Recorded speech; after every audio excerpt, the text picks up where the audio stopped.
What is going on, guys and girls? It's GhostRobo, and welcome back to another exciting podcast. In fact, this might be the most epic one yet because we have a secret, super special guest joining our squad. First off, the usuals are here. Game Riot Scott, all the way from dreary England. How's it going? Not too bad, thank you. How's your dog?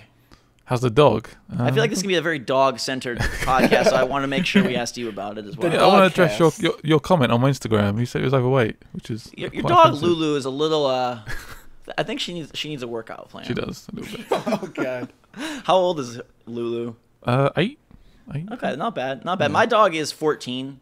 Old. So I got you beat there. I'm thinking she's gonna live till she's 30 because she behaves the same at 14 as she did at about 2. So there's no sign of slowing down except for the fact that her sight is going. So like you'll like fake. You know how like you fake throw a bone for a dog and then they run, but then they see it and come back. Well, she doesn't see that I didn't throw it and come back, so she's like searching for it. And I'm like, it's over here. And she's not even I think my dog's done that since we got her, so she's just the brains a bit gone. Another fan of dogs with a new addition to his puppy palace is Volatile Gabe. Apparently, you have a dog now. Well, I have 2 cats, and then it's been raining, so I went outside. So you got a dog? No. It was raining, right? I went out to throw the trash. We were having dinner. I looked down, and there's a puppy there, cold, in the trash? No, not in the trash. At my front door, sorry. Phew. Cold, rainy, ugly. So I bring the puppy in. We feed her, and now she's just our dog. We've had her for like 4 or 5 days now. Does it have like a chip in it or something like that? I'm assuming not. Well, did you just steal your neighbor's dog? No, it's not my neighbor's dog. We checked with the neighbors and everything. Like, no one knows whose it is. It's a cute little, like, Chihuahua mixed with, like, one of those weenie dogs. I don't know the actual breed. Sorry. Chihuahua weenie. Yeah. It's super cute. We like it. What's its name? Its name is Harley. All right. Harley what? Like Harley Davidson? No, like Harley Quinn. Oh, I don't know if you were thinking Harley Quinn or like Harley from Epic Mealtime. Yeah, Harley Quinn. Okay. Sounds good. I actually... You're like kind of a person that almost ruined my family's dog's life because one time my dog ran away during the holidays and she was gone for 2 weeks, and the way we got her back was an old foreign man had found her and kept her without calling us, and his daughter came in for Christmas and said that he had to give her back because that was so wrong. So she called my parents and returned the dog. Otherwise, this creepy old man would have just happily stolen my dog. But Gabe, you're a creepy old man. Yeah, Gabe, you're exactly. I'll give it back if I don't know whose it is. There's no. Like it's a puppy. Like this thing was born maybe like a few weeks ago. I have no idea. If someone claims it or if I see a sign up, like, sure, I'll return it. But it's probably from Detroit. They have like 10,000 wild dogs up there. Yeah. Anyways. The voice that you may not recognize is our special guest all the way from the grand land of Canada, Max Blitzwinger. Great to have you, bud. Thank you. You are our special guest. Do you have any dog stories to add to the group? I do have a dog. Nice, there you go. And I went on a walk with him just now, and it's really icy, and I could probably use him as like a dog sled thingamajig. There you go. Because he's huge. Okay. Yeah, it's a golden retriever. He's like up to my waist. Oh, jeez. Yeah, he's huge. Giant dogs. Small dog for Gabe. Yeah. Scott's dog is small but giant at the same time. Yeah, it sounded like his dog might be giant horizontally. Yeah. Not vertically. It all counts. This is getting very offensive. Max, what's your dog's name? Ray. Okay, so we got Ray, Lulu, Harley, and my dog's name is Kobe. So we didn't actually name our dog, so just confirm that. It's a bit of a weird name. Lulu. You didn't name it? No, we got it off... So some previous owners like got the dog originally, and then we were apparently allergic to it, so they gave it to us for like £300. All right, I have a video idea, guys. Oh no! All right, Zach, did you see what I retweeted yesterday? That picture of like some like big dude with a giant beard with a squid hat. That his yes. All right, yes. we gotta get those on each of our 4 dogs and put them in arena and like give them paintball guns. So it's a Splatoon dog battle. Yeah, exactly. Perfect. Nintendo can pay us $100K for the we'll put GoPros on each of the dogs' heads and we'll see where it goes. All right, Nintendo, get your money ready. I don't know if PETA is going to approve that one, but we'll have to get on that. Yeah. Could be Could be fun, and so are all the games we've been playing this week. Plus, we've got some big, important things revolving around DLC and cost of games to discuss. Your feedback, questions, comments, concerns, and more. First off, I just want to mention, if you guys have any thoughts on this podcast, any just general feedback about what day you like it coming out, the structure, how long, how often, you want it on iTunes or not, this is your chance to get that in, because we are going to be solidifying everything over the next week or so. So make sure your voice is heard in the comments below. Now, let's get to what we've been playing. There was some sort of brand new news this morning, which is that there is a Borderlands Next Gen Edition. Does this pique any of your interest? No. Next subject. Yeah, I don't know. No. We'll see. I mean, it just continues the trend of like remakes, right? I mean, we just keep getting remakes and remastering and everything. So it's Borderlands 2, isn't it? And the pre-sequel. So it's not Borderlands 1. Why not make it all three? What? That makes no sense. Yeah. And? Because it's the Handsome It was in the limited edition edition yet, though. edition. Yeah, with the Handsome claptrap. Jack was not in the That's actually original. quite good. Why not call... I don't know. But why not call it the Claptrap edition and put all three versions in? True. Yep. Because that would make sense, and probably it would be too expensive to upgrade the first one. So well, it's a lot 2K, easier to do though. Their schemes lately have been a little bit... I just don't think that's a game you want to replay. And I think, considering the fact that the pre-sequel came out way less than a year ago, this isn't something that has any nostalgic value. And if you played Borderlands, you played it for the guns, the loot, completing all the quests. Diving back into that just seems like it's one thing to go through the Last of Us story again, or if they made like a Metal Gear Solid collection in HD, but Borderlands. I mean, Borderlands 2 is the best game out of all three, but it's... I'm not desperate to play that. Those graphics even need an upgrade, though. Like, the way that they're styled, how much of a difference is it going to make on PlayStation 4? You know these people these days, they want their 1080p. Is it 60 frames though? Like, they don't care if it like looks the same. They just want the... Oh, I don't know. I'm just assuming. I have no idea, but... You know, they just want to put it on the box like, hey, this is 1080p now. Nobody even knows what 1080p really means. Like, all these kids, like, yes, they know, tell. But... It's about 8K now. I guarantee you, we have two monitors next to them. One of them's... yeah, like... Yeah, I think it's just literally another way for them to increase their catalog quickly, right? Mm-hmm. Yeah, we talked about a couple weeks back that 2K is really, like, they've got Evolve, and they've got, GTA 5 on PC, and now this Borderlands, but they've got nothing in the back half of the year. So, again, I expect some either big sequel or new IP to come from one of their studios, whether it's Rockstar delivering another title, whether it's something has to appear, a new BioShock, because the back half of their year is all but empty, save for WWE and NBA 2K16. Yeah, Rockstar has to come out with something. Yeah. Yeah, probably a sequel to Red Dead. PC version of GTA. Well, that just got pushed again. But I was thinking the other day, a few years ago, there was... I like the first one. Another bully game. How would you guys guys feel I don't know where they were taking it on. I mean, they pretty much covered the whole spectrum within that one game. I've never played Bully, so I bow down on this more one. Games. Why not? I played it just a bit, and I don't know. I just think I would prefer for them to do Red Dead, because at least I feel like Red Dead is like different enough to GTA, whereas Bully feels like basically the GTA characters when they were kids. Before they grew up, they'll grow up to be the characters in GTA. Yeah, that's an interesting point. Yeah, And I like the more serious tone of Red Dead. Not that... No, GTA 5 is not serious. I was going to say not that it's not serious, because it sort of is, but no, like it's still wacky. Red Dead has or they could come out with the next-gen version of the PC version of GTA 5. No. I mean, the PC version comes out, and then they're going to have the next-gen version of the PC version. No, the PC one is the ultimate version. Sure it is, until they come out. Yeah, they're going to do over the head, like overhead camera angle, so you could have another game mode. Exactly. Great. Yeah. No, the camera's going to be in front of you, so you think they do a major DLC pack for GTA 5 this year, though? Something along yeah, there'll definitely be some single player stuff. Yeah. Yep. That frankly went in to record some stuff. I hope so. I like those. Hopefully. So fingers crossed for some BioShock announcement. True. That would make me... So that'd be developed by another studio, wouldn't it? Yeah. Yeah. Well, the one that done Bioshock 2. It's probably 2K Marin. Well, it probably is hardly any of the same people. I would guess, since it's been quite a while. Well, I say that. You say the whole studio shut down. I imagine a lot of them went over to that studio to start working on the next Bioshock. There's a good number of the Irrational people that formed a small studio that's releasing a game called The Black Hand, I want to say it's called. So it's like an indie title. Yeah, and a lot of them went there. And then I think some of them, because Ken Levine is starting up his own thingamajig. I still think... But he's still working within 2K, isn't he? I thought that was the whole deal, right? Is that but he's still signed with them, but he'll just do like smaller games. Mm-hmm. Is he still at 2K? I think so. He's still working with them, I think.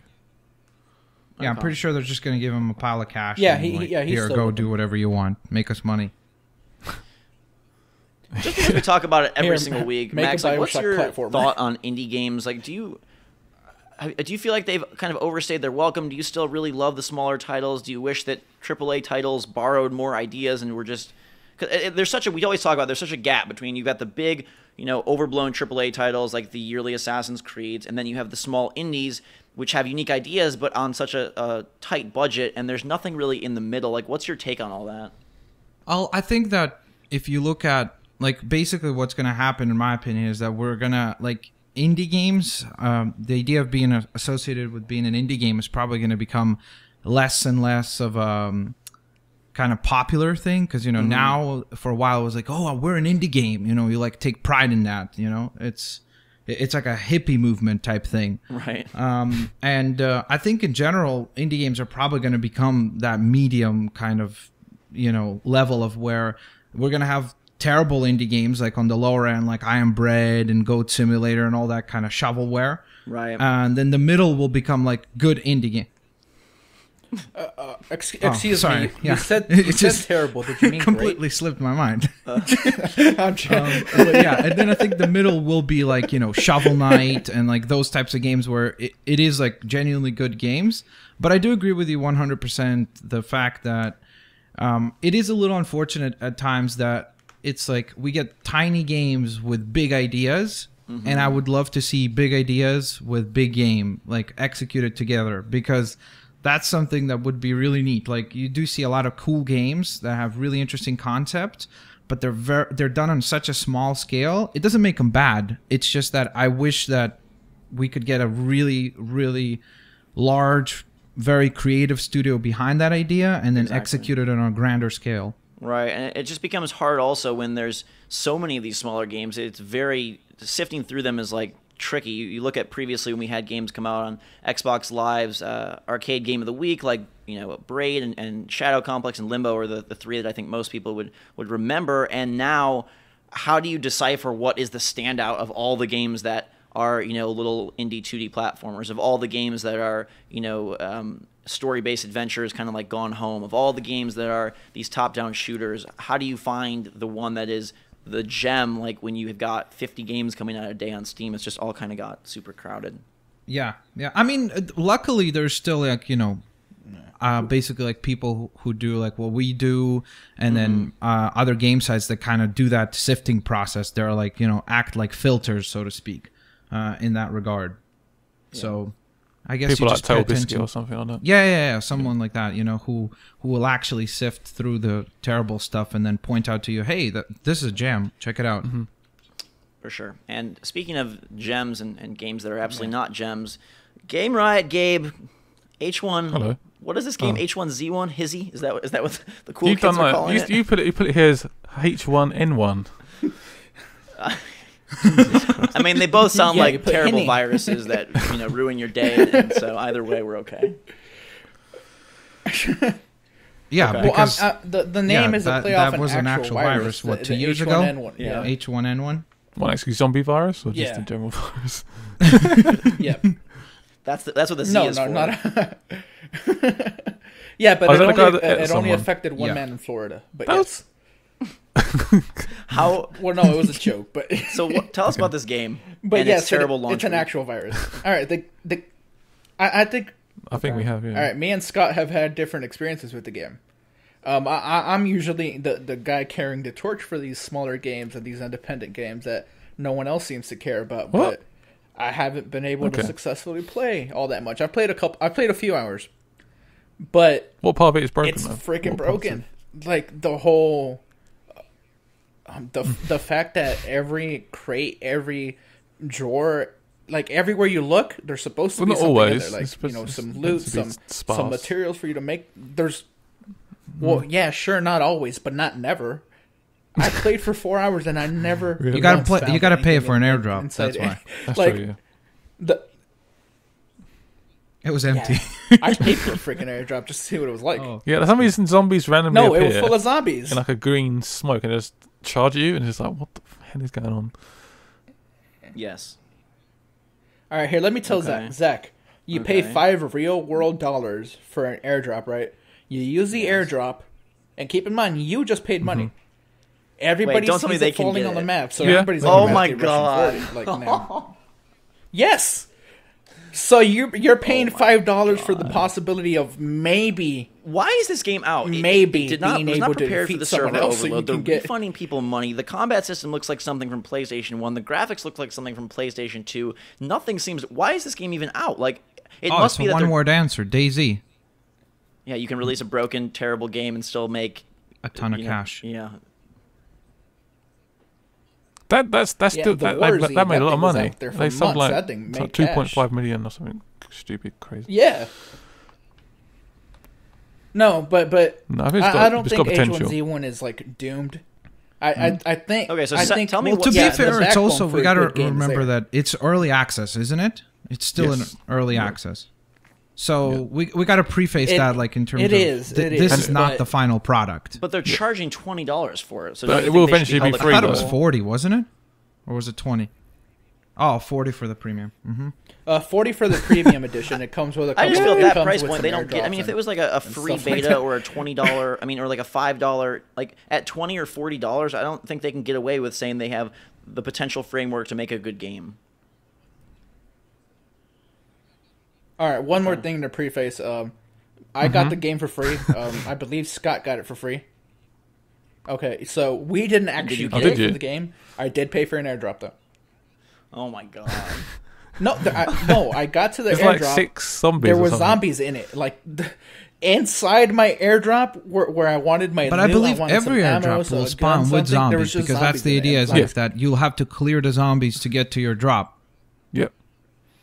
No, I love this idea. No, I so, know, but then there was we should nothing definitely else. send It this to was only Ubisoft so that zombies. for the next Assassin's Creed they can do a thing where you pay $15 and then you have a mini game, and if you beat the mini game, you get to play the DLC. And if you don't, it just deletes it off your system and you have to try again. No, you have to buy a new copy of the game. Right. And try it. Yeah. God. Yeah, it'd be brilliant. And one last thing before we hear what Scott thinks of the game. Ooh. I want to talk about at least one positive experience I had. The map. You say of that, this but I thing's couldn't actually humongous. find So much I was on the trying to map. play There's with a lot of friend mine. trees. We There's a lot of spawned right- green. There's another little like village or two, but there's not much on it. On a road. Well, we were lucky Yeah. enough to get on a Yeah, there's a lot. pretty populated map. Like there was a lot of people. I was never able to successfully find my friend, but I did keep bumping into other people. Right. So this one guy comes and attacks me with a rock. I already have a pistol by that point, but I only have like 5 bullets. But that's enough. All right. He hits me with a rock. He doesn't know I have a pistol, but I take it out. I shoot him a couple times, and I miss a couple more times. All my bullets are gone. But he only has he only has a little bit more health. So all I gotta do is just punch him one time. That's all I gotta do. So I'm punching and I keep missing. He gets me down to like 17 health. I'm right at the brink of dying myself. Luckily, I'm not bleeding. But then another guy comes out of nowhere. So now me and the one guy I was originally fighting are almost dead. This other guy is fresh. And the first guy I'm fighting, he had a backpack. He had a motorcycle helmet, so he had equipment. And I was like, man, I'm gonna kill this guy, and then this other guy's gonna kill me, and I'm not even gonna get the loot.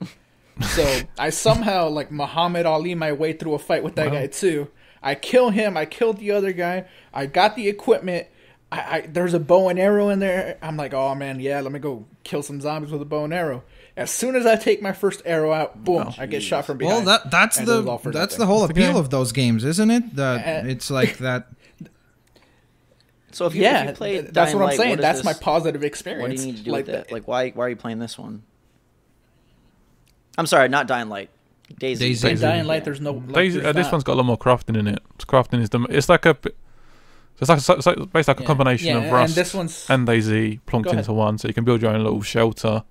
You can craft lots of things, like you can craft your bow, you can craft arrows, craft doors. You can use the metal as well, can't you? I think in some way. But I mean, obviously, like we have access to the internet now, so that obviously revolutionizes the gaming space. Yes, this is. I don't know if you guys knew that. Max, do you guys have the internet in Canada? Yeah, we just got it last weekend, actually. Cool. Well, there's a lot of fun stuff to dig through there. But like back in the day, you didn't see this constant iteration on game concepts because to put it on a cartridge or to go through the development process, it would be impossible to do that sort of thing. Now we get these games that just seem to sort of piggyback on each other. And if you think about pigs on each other's backs, eventually that tower crumbles, right? Like they're going to fall flat on their face in the mud. And I just wonder, like people are constantly trying to make a Minecraft clone or a DayZ clone, or then they're going to make an H1Z1 clone. It's like, at what point do we say, hold on, like let's just have someone make a really great version of this and then try something like the glut again? Just it drives me crazy. Yeah, I mean, it's money, right? Like at the end of the day, they look over their shoulder and they're like, oh wow, look at that game looks terrible or whatever, but look how much money it's making. Let's do that too. But the problem is, I feel like in the game industry, people forget that to lead or become the leader, you don't follow other people. Because as long as you keep following other people's ideas, you're never going to become a leader. You know, that's the issue with like in many other genres too, like Battlefield following Call of Duty. It makes no sense. If you want to be the leader, do something different. Like and position yourself to be the leader in that market. Publishers always say like, oh, it's risky to make a new IP, it's risky to do a new franchise, but you have to remember Assassin's Creed, Mass Effect, Battlefield, these all started as new IP at some point in time, and so to automatically assume that you're going to fail with something fresh, I understand that's like a risky move and you could, you know, suck and fail, but it's like running these franchises into the ground and then starting over seems like a very strenuous cycle, when instead we could have, you know, let Assassin's Creed peak and then bring something new in, and then maybe you bring Assassin's Creed back in a couple of years. Maybe you make a zombie open world game in a couple of years, but the mentality of like, hey, we're going to ride this into the ground, it's all clearly about money, and that's why so many people do go indie. But at some point, I wonder if we're going to have backlash where it's like, this is not working, and so publishers are going to have to sort of buckle their boots and say, hey, we got to man up and make something good instead of just what's going to get cash. To argue the other way around though, so you got DayZ, which fundamentally isn't really a good game at all. Really, I mean, H1Z1 does build off that. Right. It does have similar aspects, but I think the crafting is pretty good in this game. There's a lot of interesting elements that work with this game, and that's why I like playing it. But say like. So FIFA, for a random example, we had FIFA, soccer, whatever. Started with FIFA, and then Pro Evo come out and tried to try something different, but still within a very similar, obviously same sport and stuff. It's a very similar game, but they changed it, and then eventually FIFA come back, and they sort of it's like competition to try and make the game better, to try and get more sales, and it does sometimes push games in the right direction. That's a different way of looking at it. I get what you're saying, and that makes sense because, you know, competition is good for the consumer at the end of the day, right? Because they would push each other. But the problem is that, like, even with your example with FIFA and Pro Evolution, right? We saw that when Pro Evolution kept trying to do what FIFA is doing, they failed. And then was it this past year that they released another really good edition of the game? But we had Pro Evo back in the early 2000s. They were eventually they in were front. the leaders, right? Yeah, and then it dropped down again to FIFA because FIFA kept pushing it and improving. And obviously Pro Evo's falling behind again and sort of catching up again. But they're both constantly trying to improve their games to try and keep ahead. And I think that's a good aspect of having competition, having perhaps similar games in some way. Perhaps it's just a different argument, but. Yeah, I mean, I get it. I just think the key is like what you're saying is exactly right. Like if we are going to have two alternatives of something or three alternatives, they need to be alternatives. They can't be 1A, 1B, 1C. It has to be alternative A, B, C. Like it has to be different enough to where it doesn't feel like you're just doing the same game but in a different engine, you know? Yeah, I mean, iteration is good in the sense that it does allow for the perfection of a certain game system or mechanic or whatnot. Ultimately, you know, like you've been saying over and over again, Max, it's like it boils down to no matter what we say about our favorite games, no matter what we say about quality, they look at those numbers at the end of the year and see what are the giant sellers, and that does not match up with anything we're saying right now. So what is the impetus for them to change until there's a backlash for, hey, we don't want another annualized Assassin's Creed. We don't want another, botched Destiny. We don't want... But if that never happens, then it's like, well, you might as well just pack your bags and expect to get what you're getting right now. Yeah, I mean, H1Z1 sold well. I mean, there's like 40,000 people playing it now, so they're not going to stop. Yeah, and I mean, like, as you said, like, was it the Ubisoft president or VP or something? I mean, he literally came out and said exactly that. He said, based on our books, you guys want Assassin's Creed every year. Like, he's like, we're a business, and if we see this thing selling like crazy, it makes no sense for us to stop, So... Fact is, like, he literally said that. He said that based on the fact that you guys keep buying it, we're going to keep making it on a yearly basis. So speak with your wallet. If you don't like it, don't buy it. Exactly. And how many studios shut down in 2014? People are desperately trying to just stay afloat. Everybody's thinking that these publishers are making, money hand over fist, and sure, some are. But for the most part, these people that are trying to copy the popular thing, they're just trying to make a better DayZ, for instance, or whatever the case may be. They're trying to just stay alive, man. Studios are shutting down left and right. We just heard about another one this morning, Robert Bowling's studio, that hasn't even put out their first big game out. This is Robotoki, who was making Human Element. We saw a trailer. Is that the Game Awards where they first... Yeah. Jeff Keighley's thing? Yeah, which it looked potentially interesting, but...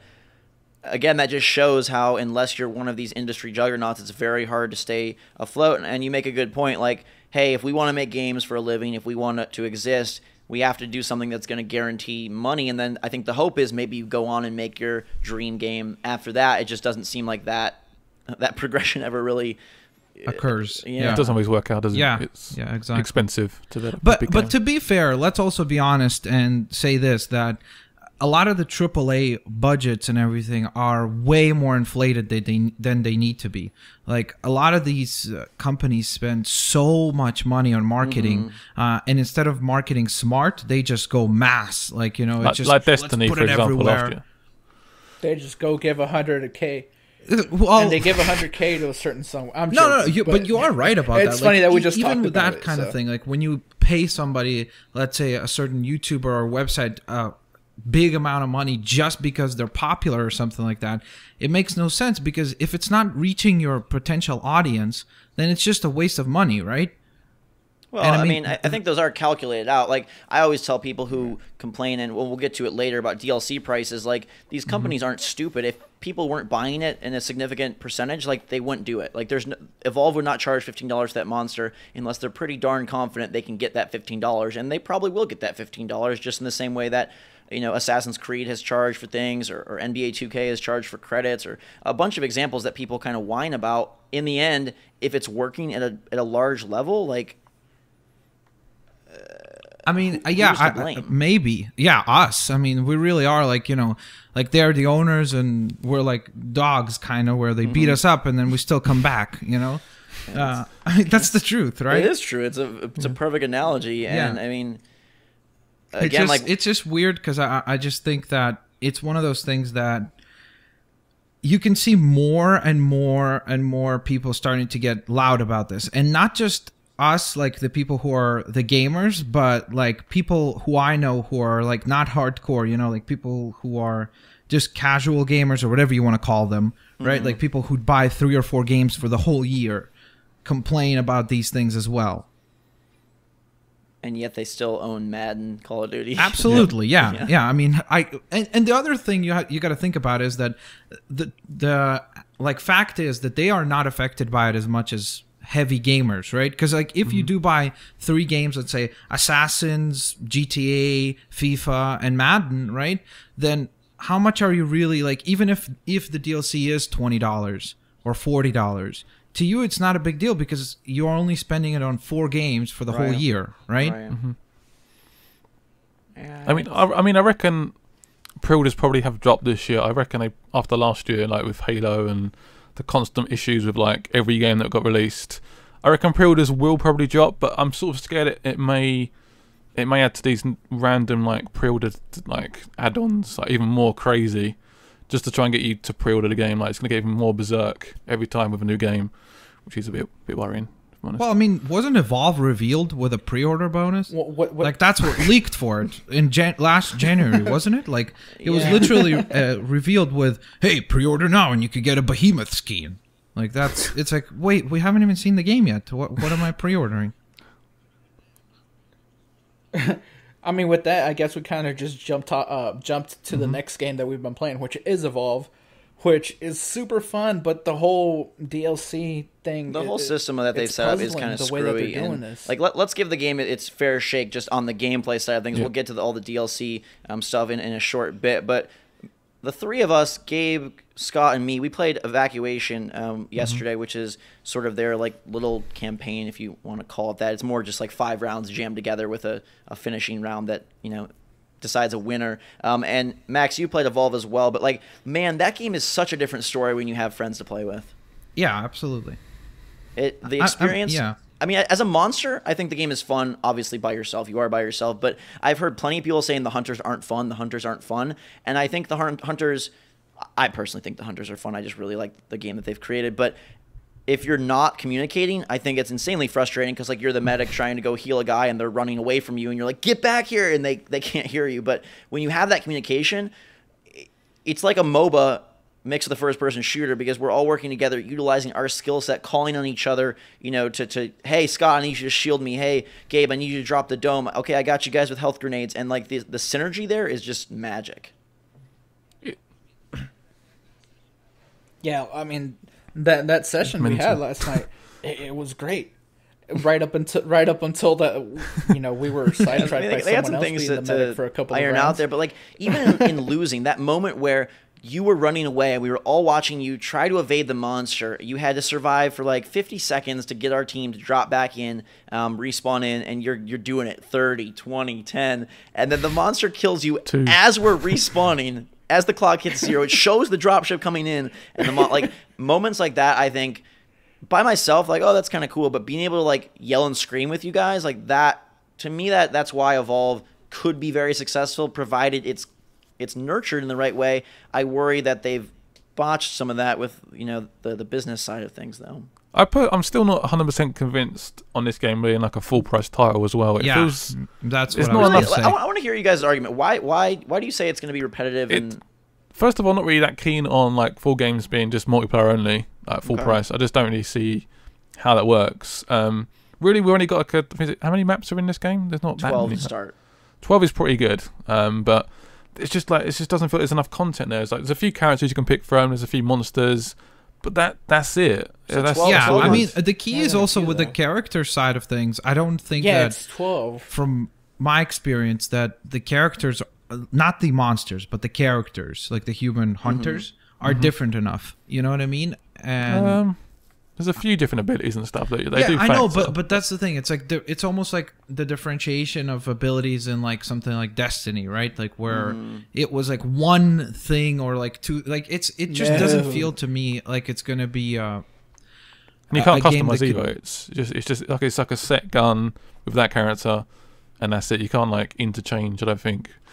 No, there's no customization there. I've heard that complaint made that, hey, why is there no in-game progression for the hunters, sort of like a League of Legends or Dota? Like, why aren't we upgrading our stats mid-game like the monster is? But again, I think the counter for that is, well, as the monster, sure, you're leveling up, but you have no interaction. As the humans, that extra oomph comes from you working together with a defined skill set and being able to call on Scott for his shield and being able to call on Gabe for his harpoon trap and being able to call on the medic for healing.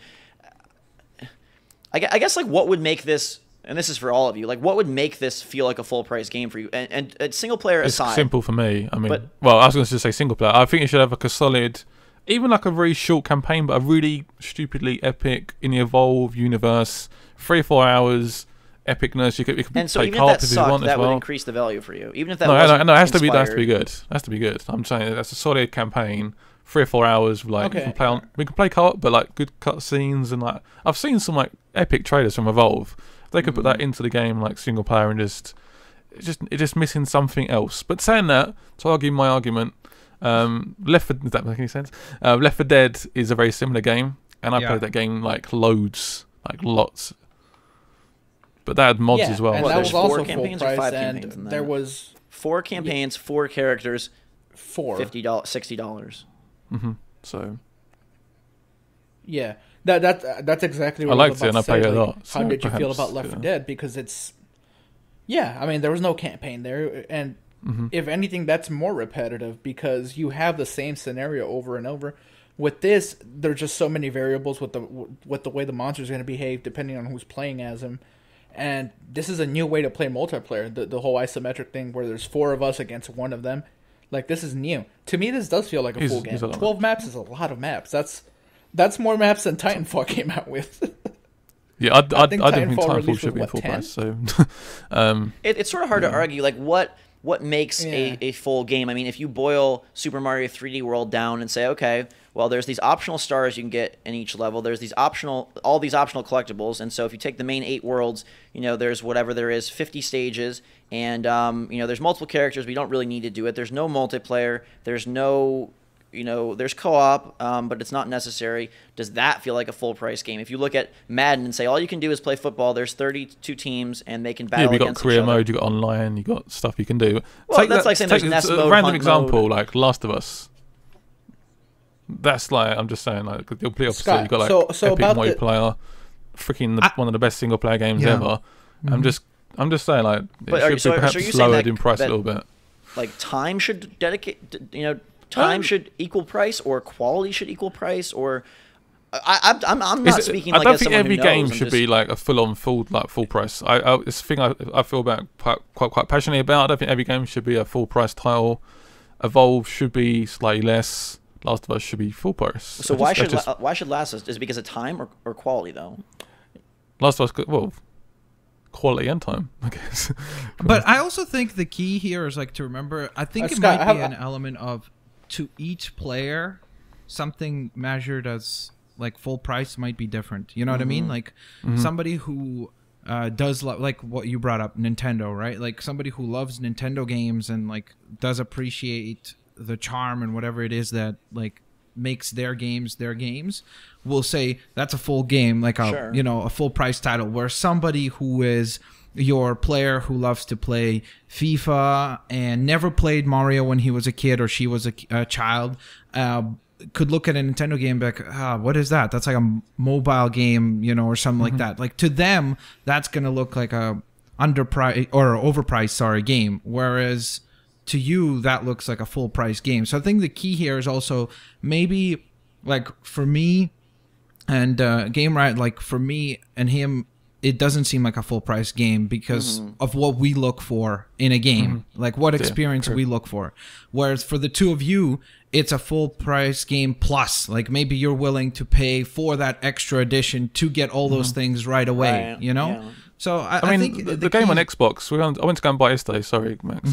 Yeah, it's okay. It's like £55 UK to buy it, to pre-order it. And that's just like that's like the deluxe edition. So you get you unlock some like classes for the beta or something. It's like the £55 UK is like whatever that is in dollars. And then to get the digital deluxe version was like $17.99. I was just like, what? So was it even £40, which is like the standard UK price for games? It's above I think that. one of the issues with that game as well is sort of the way that I think most people still think of that game as 4 hunters versus a monster, and it lasts anywhere from 4 to 14 minutes, and that's what you do, and that's $60. The other modes are not vastly different, but I think if that game was shown with Evacuation, which is sort of the 5-round campaign, being the focal point and saying, hey, remember Left 4 Dead, where you had sort of this multi-segmented adventure and you would go and have a big battle at the end? We're going to do that same thing, but here's the deal. We have 800,000 different combinations because there's perk bonuses, there's different monsters, there's different hunters, there's different modes, there's different maps, and the coolest part yet, what's even smarter than an AI director? A human player. I think if they would have framed it from that way, like this is Left 4 Dead, but we're letting you be the AI director and we're letting you take control of these awesome monsters, zombies, whatever you want to call them that we've built, that would look a lot better than, hey, we sort of have this one mode. And I think their hype cycle of starting at last E3 with this one mode and kind of carrying that over all the way up to launch, it makes it seem like their initial alpha mode, if you want to call it that, has not changed, because it really hasn't that much. They've balanced, things out. They've added monsters and hunters.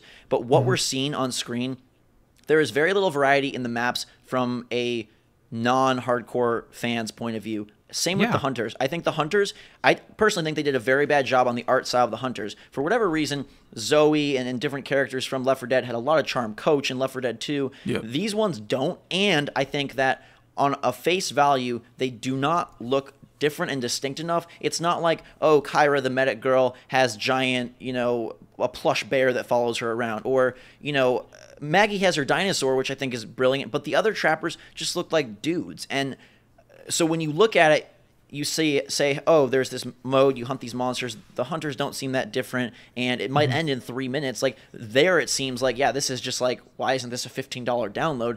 I don't think that they really framed it properly to really convey, like, okay, here is what the game is, and here's how we want you to view it. It kind of just tumbled its way through its hype cycle, and perhaps that is part of the problem.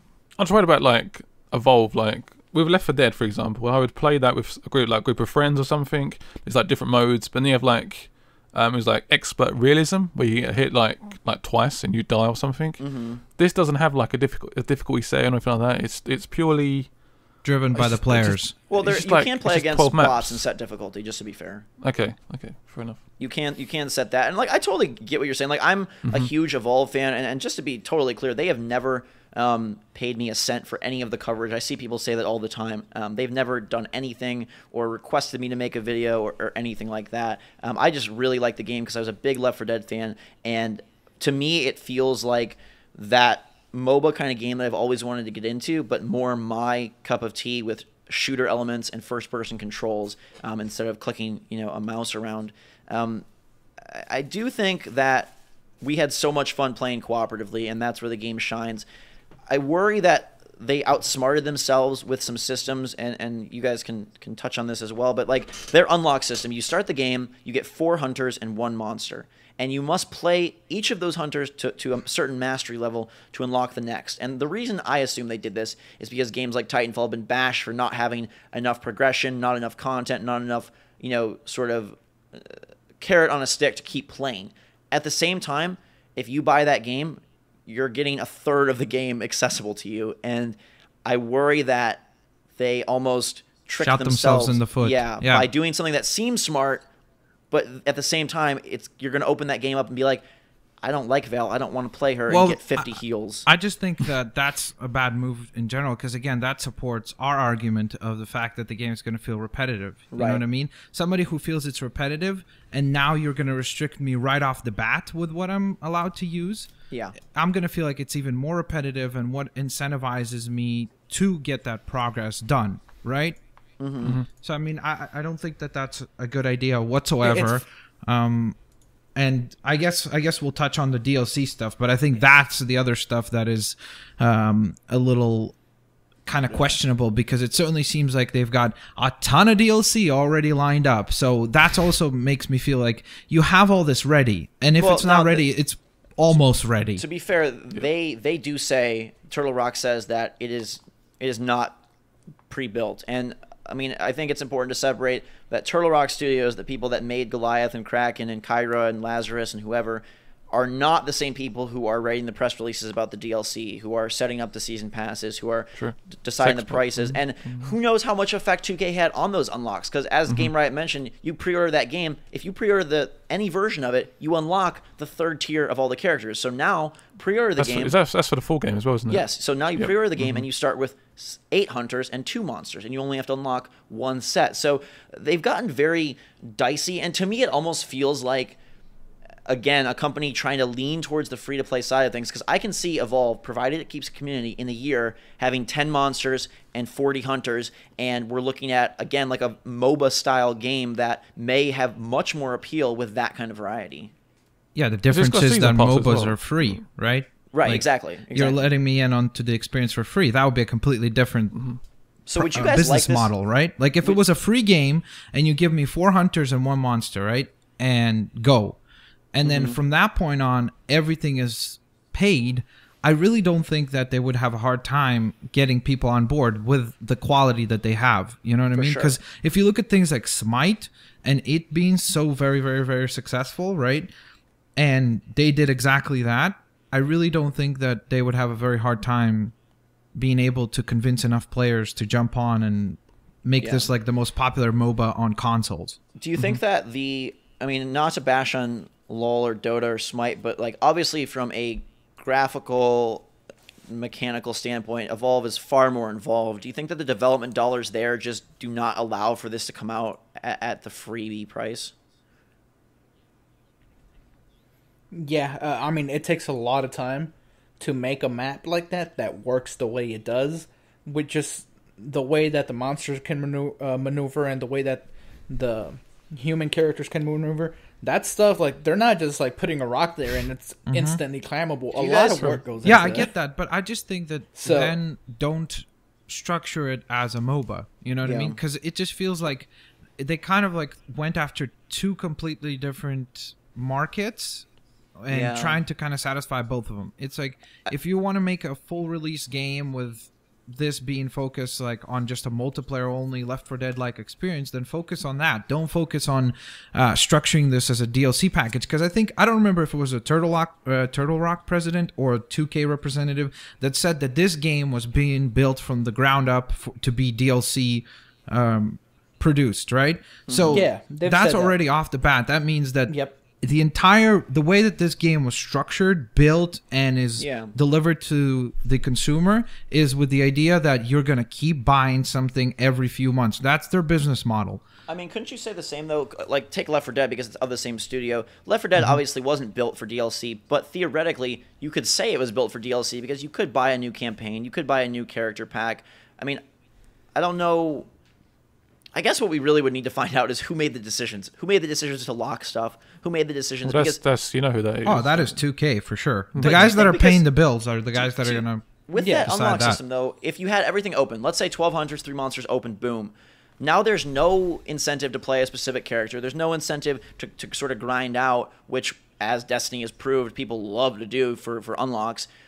Does that almost then hurt them? And I guess keep them locked, but not have an automatic unlock.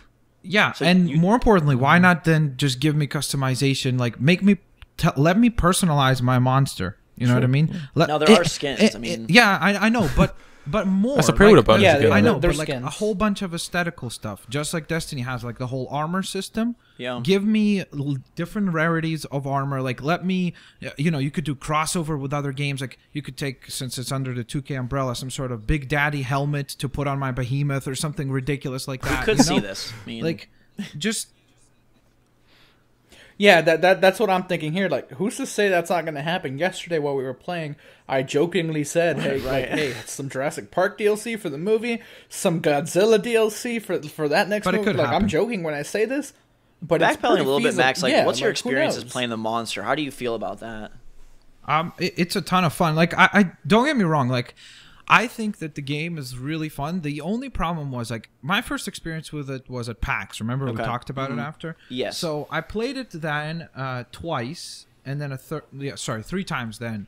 And I got to play as the monster once that time. I was really impressed by just the ability, like what you said, like the AI and everything, the way it's designed was really well done and stuff like that. Right. But when I played it on the first beta, and then I played it now on this second demo, whatever you want to call it, there was a point where, like what you said, if you're not playing with other people, it kind of gets like frustrating, because you most of the time are likely to lose to the monster if the people you're playing with go gung-ho, Yeah.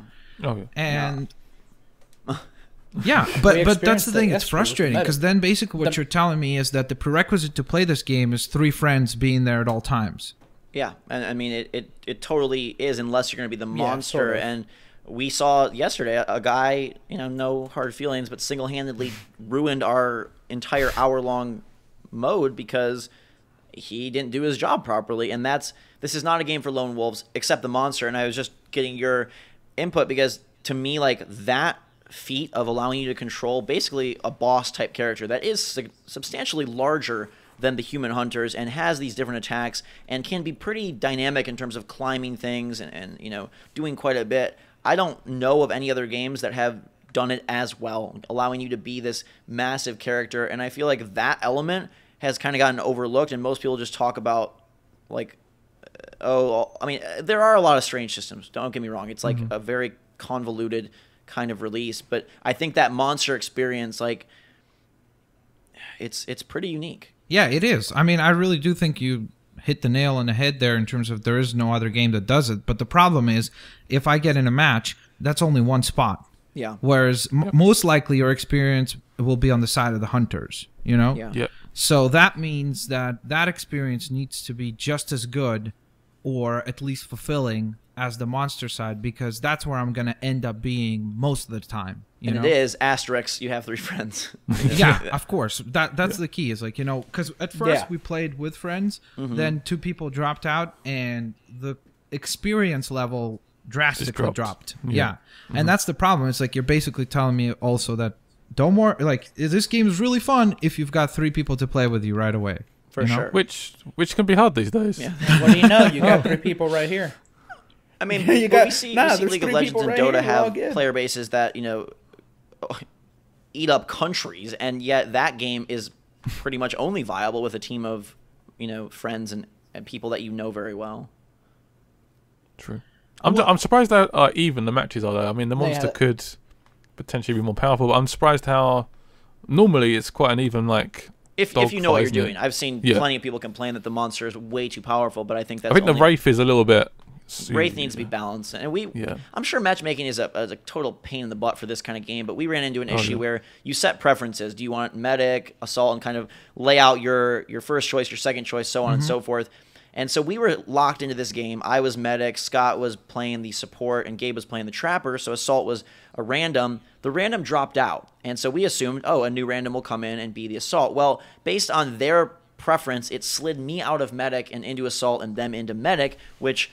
to me makes no sense. If you're going to start a 5-round campaign, let me stay as my character no matter who comes in. And then even weirder, I goofed with my preferences to guarantee I would get back to medic, but that then shifted Scott and Gabe totally around. They've got some things they got to iron out with that. I would almost like a monster-only playlist. I mean, where you only are going to... It's hard, though, because you figure then you'd end up with games that have no support. But the AI is competent, so maybe it wouldn't be so bad. Yeah, and who knows? That's the good thing about games these days. People say it's a bad thing, but it's a double-edged sword. Yeah. All of these things can be fixed. Easily. So, it's not like the game is set in stone once it launches. The feedback of the community but this game has been already delayed, and the game goes. Based on that, you could just argue any horrible game release is just we'll just patch it up. I don't want that. I don't want that to become a trend. Well, no, I don't think this is a horrible release. We don't want to be it's okay for companies to just fix their games once we've bought them. It's No. And the hope is that this beta will allow them to make some of those modifications. And people say, they can't. It's already gold, but they can because day one patches are a thing now. Yeah. Before we get into the price and sort of you guys' verdict on what you feel about that, Gabe, I know you've been playing Resident Evil HD, and I was interested in it, and Max, I think you were as well. So give us the lowdown on how that has evolved itself into 2015. Look at these puns here. Next level. I was hoping that this would all go to hell first, but no. Resident Evil HD. It's a remake of the GameCube version of the game. So if you are familiar with that at all, you should know exactly. So it's a remake, prettier GameCube version. It's the remake. Yes. Yeah. Zach. Yes. Zach was asking me before the podcast started, hey, I was thinking about getting this. Should I do it? And just based off conversations we've had in the podcast, that Zach wants his handheld a little bit and stuff like that. I told him, nah, man, this is not the game for you. Because I've played the first few hours, and I had not played it since the GameCube, which was 12 years ago. Wow, that's crazy. I think, the original Resident Evil game came out in 96. I believe the GameCube one was 2002. I don't know. Someone could look that up and correct me if they want. But it's been a while. So, and games just aren't like this anymore. Max, No. have you No, I this played at the all? originals. The I started actually, I remember, on Resident Evil 3. So that was my first experience, and then I went back Nemesis. to the other ones. Yeah. So Okay. my So- concern with this game was: is it good, or is it good because of nostalgia? Do you know what I mean? Because there's a lot of that happening with remakes. Yeah, Okay. Oh, the game is good, but you have to go into it knowing that this is an old game. So certain mechanics are What not thing of would this bother day me? and age. So you have to So you have to be ready to not be told what to do. You start off, you're in this mansion, and automatically people that started with around Resident Evil 4, they're going to be confused because Wesker's a good guy. Like in the beginning of this game, you go into the mansion, you can play either as Joe or Chris. You start off, you pick your side, and you go about it, right? Let's say you start off with Chris. You hear a gunshot, you go, you're exploring, you see the first zombie. First of all, tank controls are back if you want them. And even the improved controls are what's the difference still between not improved really and good. the original You controls? The original controls, when you're moving your character towards a corridor, the camera shifts because this is a corridor shooter. So if you go left, the camera shifts. So you have to switch your input from going right, and let's say that corridor goes up, you have to go up now instead of continuing to press right. Yeah, You know what I mean? so, I don't know if I'm yeah. Because the corridors switch angles, so you have to also switch angle with your left thumbstick, if that makes sense. Well, yeah, it's just an older game design. I mean, that's the problem. Yeah. And the other thing is, people are trained, you find something, you pick it up, right? That you have a very limited inventory space in this game. I believe it's 12 slots or something. So you pick up a couple herbs, you pick up some tape to you can't save much. Because, that's another thing. Yeah, you should not save very often. You start off with maybe 3 Could things they not to change save, that? 3 Make it items. a little bit more. No. No, this. for Then goodness people are going to sake. complain. Oh, you changed But I don't have it. time Why to don't play you for like have 2 it the hours old and way? then All right, save it.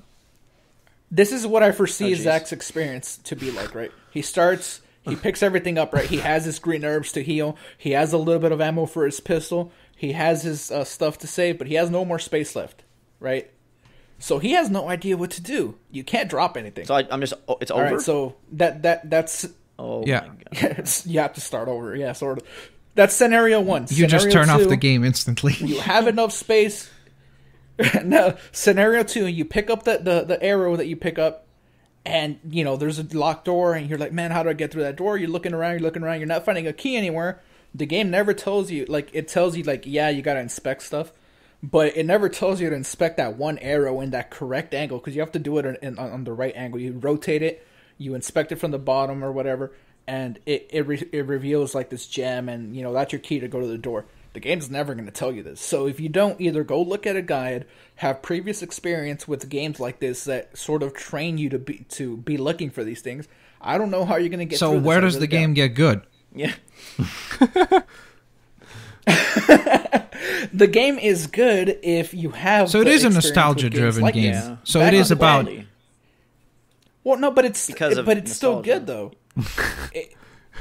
Not just because of nostalgia. No, but As what if long I as your told you right knowledge now? is Okay, there. here's a 14-year-old kid, right, who didn't play anything. Let's say starting with probably PS2, late PS2, right?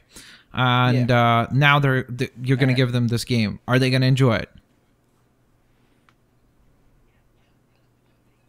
Yeah, why not? It's going to take you a while to figure out what you're doing, but the atmosphere is still super creepy. This game can be genuinely scary at times. So stuff like the game is still enjoyable. And remember, I've only played the first couple hours of this. I'm not super deep into All it. right, now And my I question haven't for you. played it in years. Yeah, Oh, here we go. All right, my question is, I've asked Scott this question before, and he hates when I ask it, so I'm going to ask it to you, Gabe. If this game was called Zombie Hunter and did not have the Resident Evil license, would you even blink your eye? Would you even care? So this if this game came out as Zombie Hunter in 2015, what would it review as? Like a 3, a 5 out of 10? Okay, so by that token, about it's not, so many games it's not now. good. So then it's not good. But this is a remake. It's a remake. What I told Scott before was every game. If Uncharted was called, Thief Hunter, don't and go it to didn't this. have Nathan Drake, and Nintendo. all of a sudden, yeah, but Uncharted 1 got reviewed well as well, right? Well, and at no, the I time, understand nobody that. knew what Uncharted is. What we were specifically talking about was that trailer. If that trailer came out from PSX as Explorer Man or something, or would there have been what would the conversation have been after that? Like, how would it have been if it wasn't Drake? Because I feel like I'm not discounting. I think Uncharted 4 is going to be an amazing game. So let's get that straight right now. But if that game did not have the charm of, oh my God, Nathan Drake, oh my God, Naughty Dog, if we saw that exact video, as long as it was, as plotting as it was, as cool as it was with the jungle multi-leveled moment, with the climbing that was pretty, scripted, and it's called, Thief Hunter. Or climbing that was scripted. God well, it's not. Seriously. It's not. You're not free climbing at all. You are free climbing. I'm just saying, if games that you can bring about this about any game though. Let's go back to freaking Nintendo for a second. If Last of Us, if Mario Kart was called karting, would anyone be interested in that game? Called Apocalypse Now, that game would still be a 10 out of 10 or 9 out of 10 or whatever. So wait, so you think that trailer did not look good, and the only reason why people reacted the way they did is because it is Uncharted? I think that Zach is bonkers for this, by the way. Let's make that clear. Uncharted go ahead, Zach. Is boosted and lifted up so much by the clout of the character that it's unreal. I think that. How do you think Uncharted from the charm got of Nathan clout? Drake in the storyline? I think it's a very mediocre third-person shooter. But yeah, look, I agree with you that there were definitely moments. I think with Uncharted 3, they definitely fixed a lot of issues of you run into an area, shoot, run to the next area. Mm-hmm. They definitely fixed a lot of that and made it more dynamic. That's first of all. And based on the trailer here, it's way more dynamic now. And you're going to have options of like not even wanting to fight, and maybe you could just slip by everybody without being noticed and stuff. But I think that trailer, I think people would still go bonkers for it just based on the graphics and the gameplay that was shown, not even if you don't associate it with the name that was there. They could go even more mental because it's an unknown new IP, honestly. I want to do another question back to Zach about this comment, it keeps coming up. So, let's go to Nintendo for a second. Say Mario Kart. Yeah, if we... No, 1 second. Super Smash Brothers was cartoony guys fighting, let's be honest, I wouldn't review like it does.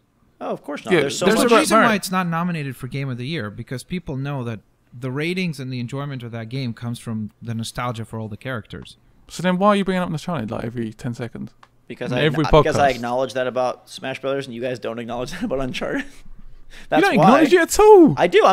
Max just stated, and I would say the same thing. So much of the fun of Smash Brothers is that I get to be Bowser Jr., that I get to be Lucina, that I get to be Peach, that I get to be, Captain Falcon. That is so much of the draw.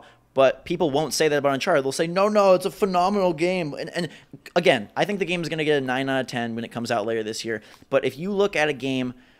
If you look at Assassin's Creed this year, that's like Tomb Raider as well, though. If Assassin's Creed this year came out under a different name with those bugs and those problems, it would have sold horribly. Instead, it has the Assassin's Creed name, and it sells amazing. And on my video, Disappointing Games of the Year, I had majority of the people telling me, you're crazy, Assassin's Creed Unity was a phenomenal game. And that's fine. People can think what they want. But I'm just saying, that trailer comes out, and people are splooging all over. And I think if it's not Nathan Drake in that stuff, it does not get the hype it gets at all. It would get hype, but not as much. In conclusion, Resident Evil HD.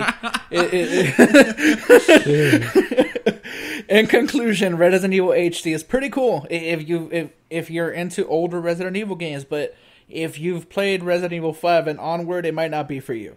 But hey, and give that's it a on try. PS4, Xbox One, and PC, right? Okay, cool. PC, yes. I'm playing it on PC. Max, you've been playing a bunch of Smash Brothers lately, correct? Yeah, I've been playing a lot of overall just Nintendo stuff a ton. Okay, so is your draw with Smash Brothers like playing with friends or trying to beat the challenges or online? Playing with friends. Okay. It's just a lot of my friends just recently got Wii U's. Okay. So we've been playing that. Yeah, playing Mario Kart and Smash Brothers. Smash Brothers is a little bit better in my opinion than yes. I have a question. How excited are your friends for Splatoon? I don't think they know what it is. You gotta tell them. Spread that word, man. That game might be fun. I don't know. It looks really interesting. It could No, be no, fun. I know. Have any of you It's guys played it? become a running gag on the podcast. No, I have not. Okay, No. That I make fun of it. as But the I sole think it's going to be player good. of Splatoon, I can tell you that it is 10 times more fun than it looks. I walked up at E3 thinking this game was like, I literally sat there in the press conference, sitting next to my brother watching it. First, I watched two old Japanese men play with yarn, and then I saw this trailer for Splatoon, and I walked out of it saying Nintendo had their worst conference of my lifetime. So at the last day of E3, Splatoon was there. I was like, I guess I should play this because why not? And I was so impressed by the fact that it has no Nintendo character attached to it, so that's a knock. It's on the Wii U, so that's a knock. But what they got going on is not like a blow your mind game, but it's a take on a shooter that is different enough that I think it could develop a pretty cool community around.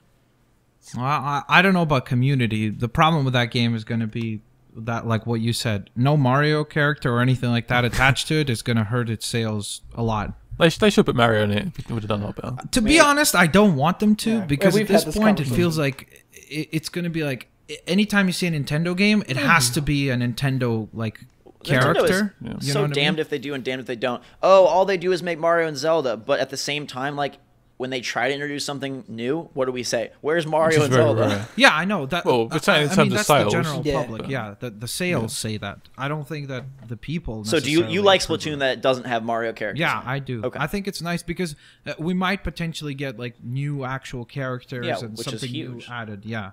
I mean, I wouldn't be surprised to see Amiibo support. Get a Mario hat for your little character in Splatoon, or get a Yoshi backpack or something like that. They seem to those be things. high on the customization. And the next Smash Brothers, one of the new characters is going to be the Yeah. baby, I the hope girl that would with be the great squid. if the game is successful. That Yes. would be huge.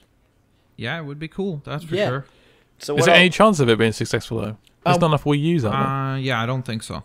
I mean, people say that yet Smash, Mario Kart, Amiibos. Yeah, but that's Smash Mario That's Kart. Smash and freaking That. No, You I never mean, know, yeah, man. anything Anything could is blow possible. up. This But the fact is, Is that there's, like, possible? I just think Honestly? that with like Amiibo, for example, I think people like it's all manufactured demand. Like they created that collector market. You know what I mean? They created that obsession with like Pokemon Yep. cards or something like that. Where it's so rare at the beginning that now people who don't even care about Amiibos, because they've heard about it, they're like, oh my god, I should get Amiibos. I could make like $100 off of each one. Yeah, I almost bought. I told Zach last week. I almost bought a Star Fox amiibo for $35 off of Craigslist. And to be honest, I think there's a lot of people who are buying them for literally just because they've heard, oh yeah, Amiibos are going to go up in value. Well, and I think that it's capitalizing on the success of Skylanders and Disney Infinity that adults didn't have any interest in, but now you bring in, Samus and Link and Zelda, and you're like, hey, even if I don't have a Wii U, these are like some pretty high quality looking Nintendo figures that they're typically pretty shy on the merchandise front.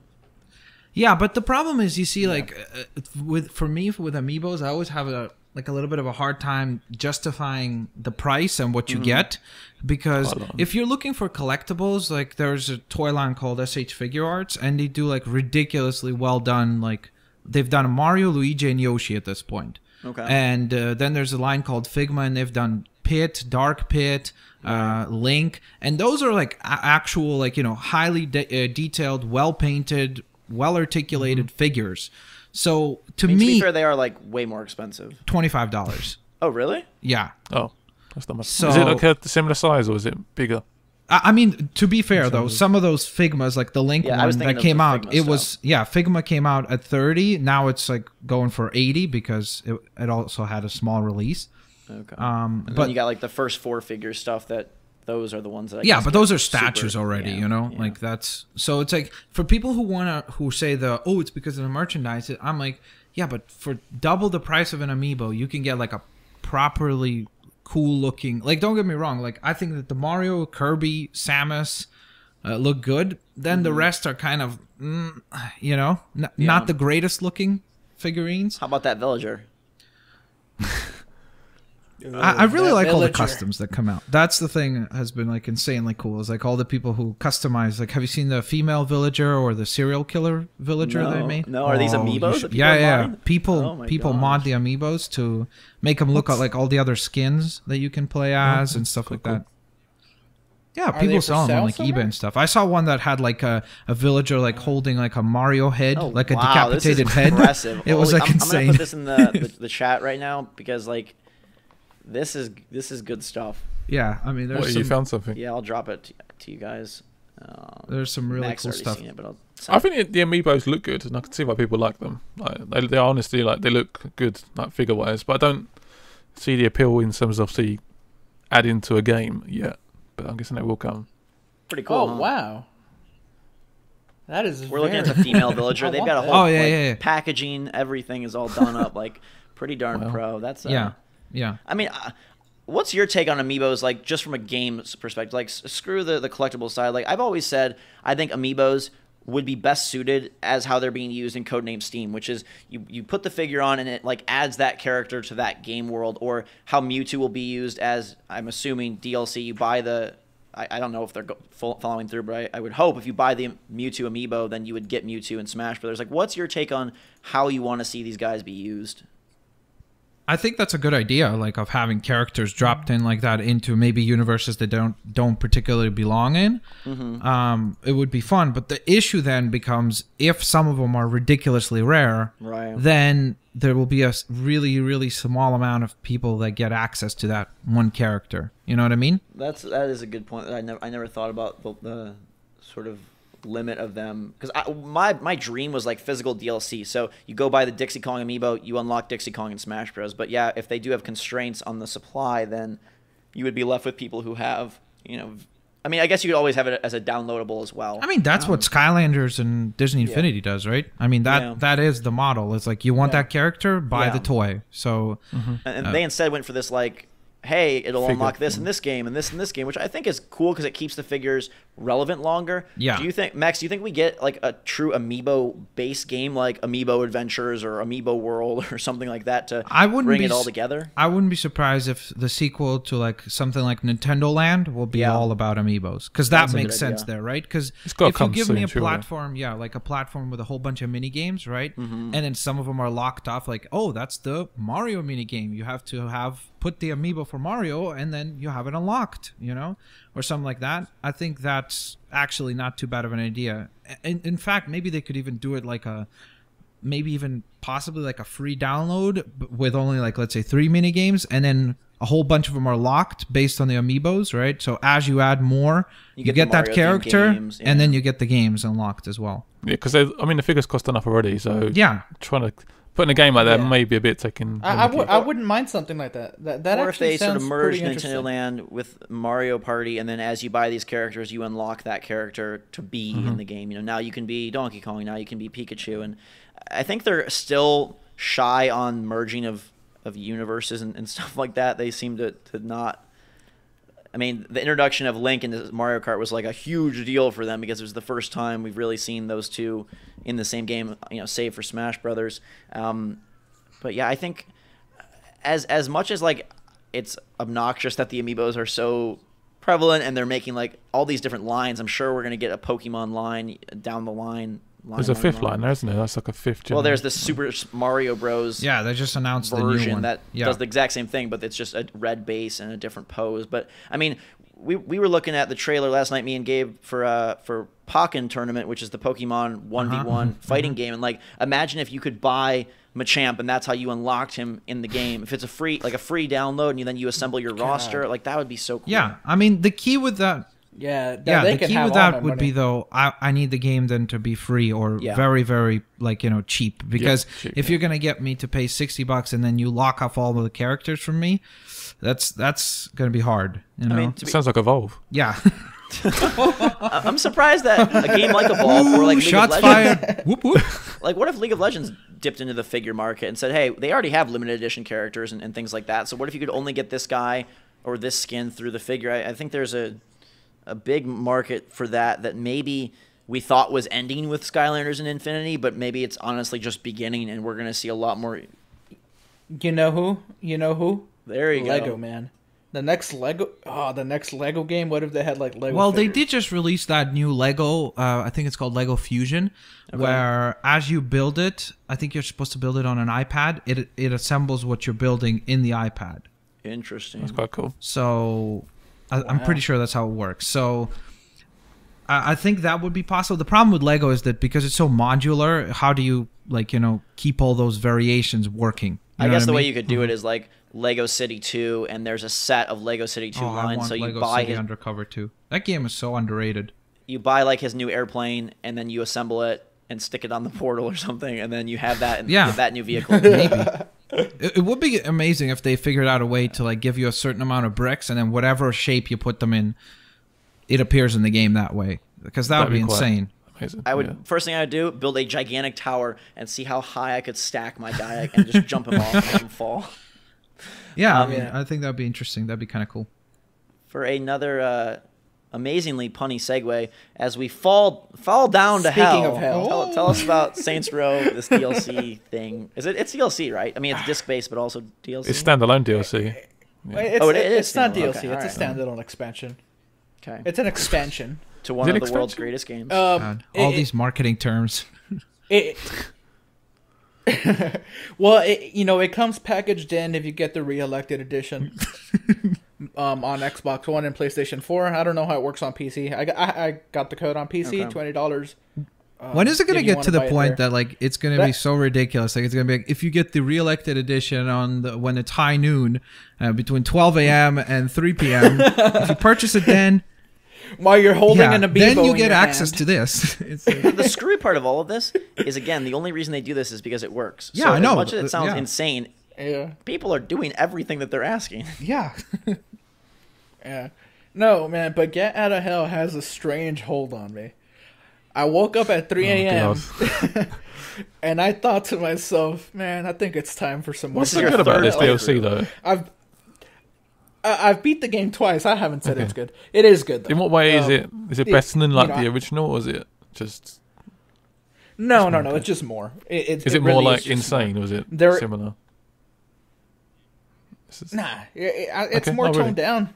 Sort of like... Yeah, this isn't like crazy wacky. It's something about the gameplay. The gameplay is great. The game does not have like traditional story-based missions. The mission structure here is a little bit different. You're in hell. You're trying to save the president because you guys are playing with a Ouija board. This isn't spoilers. It's like the first 5 minutes of the game. So everybody's playing with a Ouija board. It's Kenzie's birthday. President gets sucked into hell. Gat and Kenzie go after him. Boom. There it is. Now you're in hell.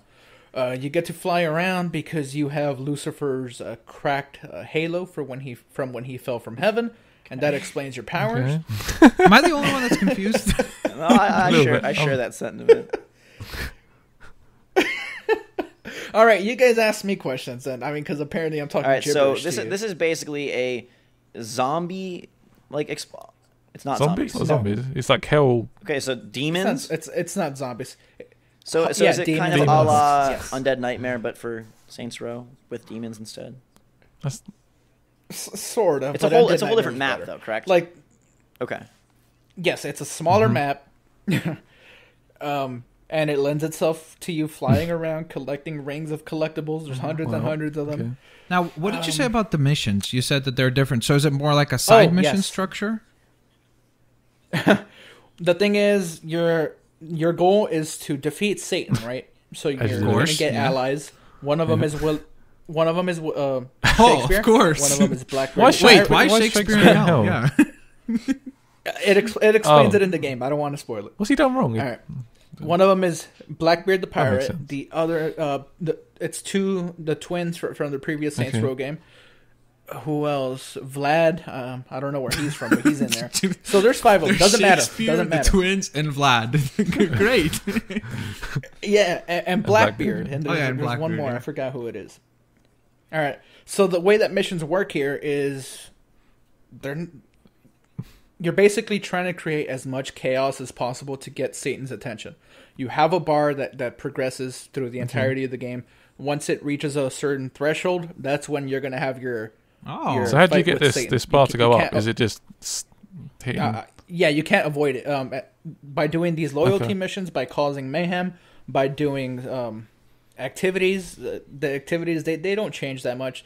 There's still the one where you ragdoll yourself into cars and blow stuff up. The mayhem one, that's still a thing. There's also there's cars in hell through rings. Oh, Yeah, So, there's so no you point can in driving them, but yes, there is guard. like skip missions and instead do more activities. Skip. Oh, there is no missions. The missions are activities. All right, so I never got to my point. I apologize. All right, so each one of those characters that I said have their loyalty missions. Their loyalty missions consist of 5 activities, and it's the same 5 activities for each one of the 5 guys. So it is. But is there a way to skip some of them since you're filling up this meter? Okay, so yeah, so you don't by have to like do them all at all. definition, isn't that the developer or the publisher or whoever, Satan saying that our game is not really necessary to play all of them. They're not really good, so just do whichever random ones you want and get to the end. Like, yeah, that's exactly what it is. You don't have to do everything. Oh. There's a bunch of tasks, cause as much destruction and crazy shit. Crazy stuff, so that Satan now you're gonna has go your to hell, attention. Gabe. We'll see you down Then there in the game. You'll be you're Vlad. I'll be right down. Oh, we figured out who Vlad is. Spoiler, I'm Vlad. Yeah, and I know this doesn't even sound enticing. Like, I told Zach, like, I finished this game 3 times already, and none of this makes you say, like, oh yeah, I want to do that 3 times. Somebody at all. You're a terrible PR person. Yeah. Note to self: don't hire you to sell games. Yeah. I mean, no, but it's the gameplay is super good. The flying is the best flying in any game ever. Really? Wow, the only thing any that game ever. kind of comes close. That's impressive. is this human flying? Well, any like, open plane world. flying? You have wings from the Halo. You have wings. What do you mean? They're stuck on, or they come out when you fly? When did Saints Row 4 come out? 2013. Just Yeah, to like 2013. Yeah. walk us back. I don't know about you guys. I didn't know that you guys didn't know that you had wings. I thought that was a very openly known thing about the game. You permanently have wings, like they don't go away, or they just come out when you fly. Or? Well, because you put on the cracked halo from Satan, and it gives makes you sense. his wings. Oh, okay. When I was when I was 10 years old, I got an N64, Go ahead.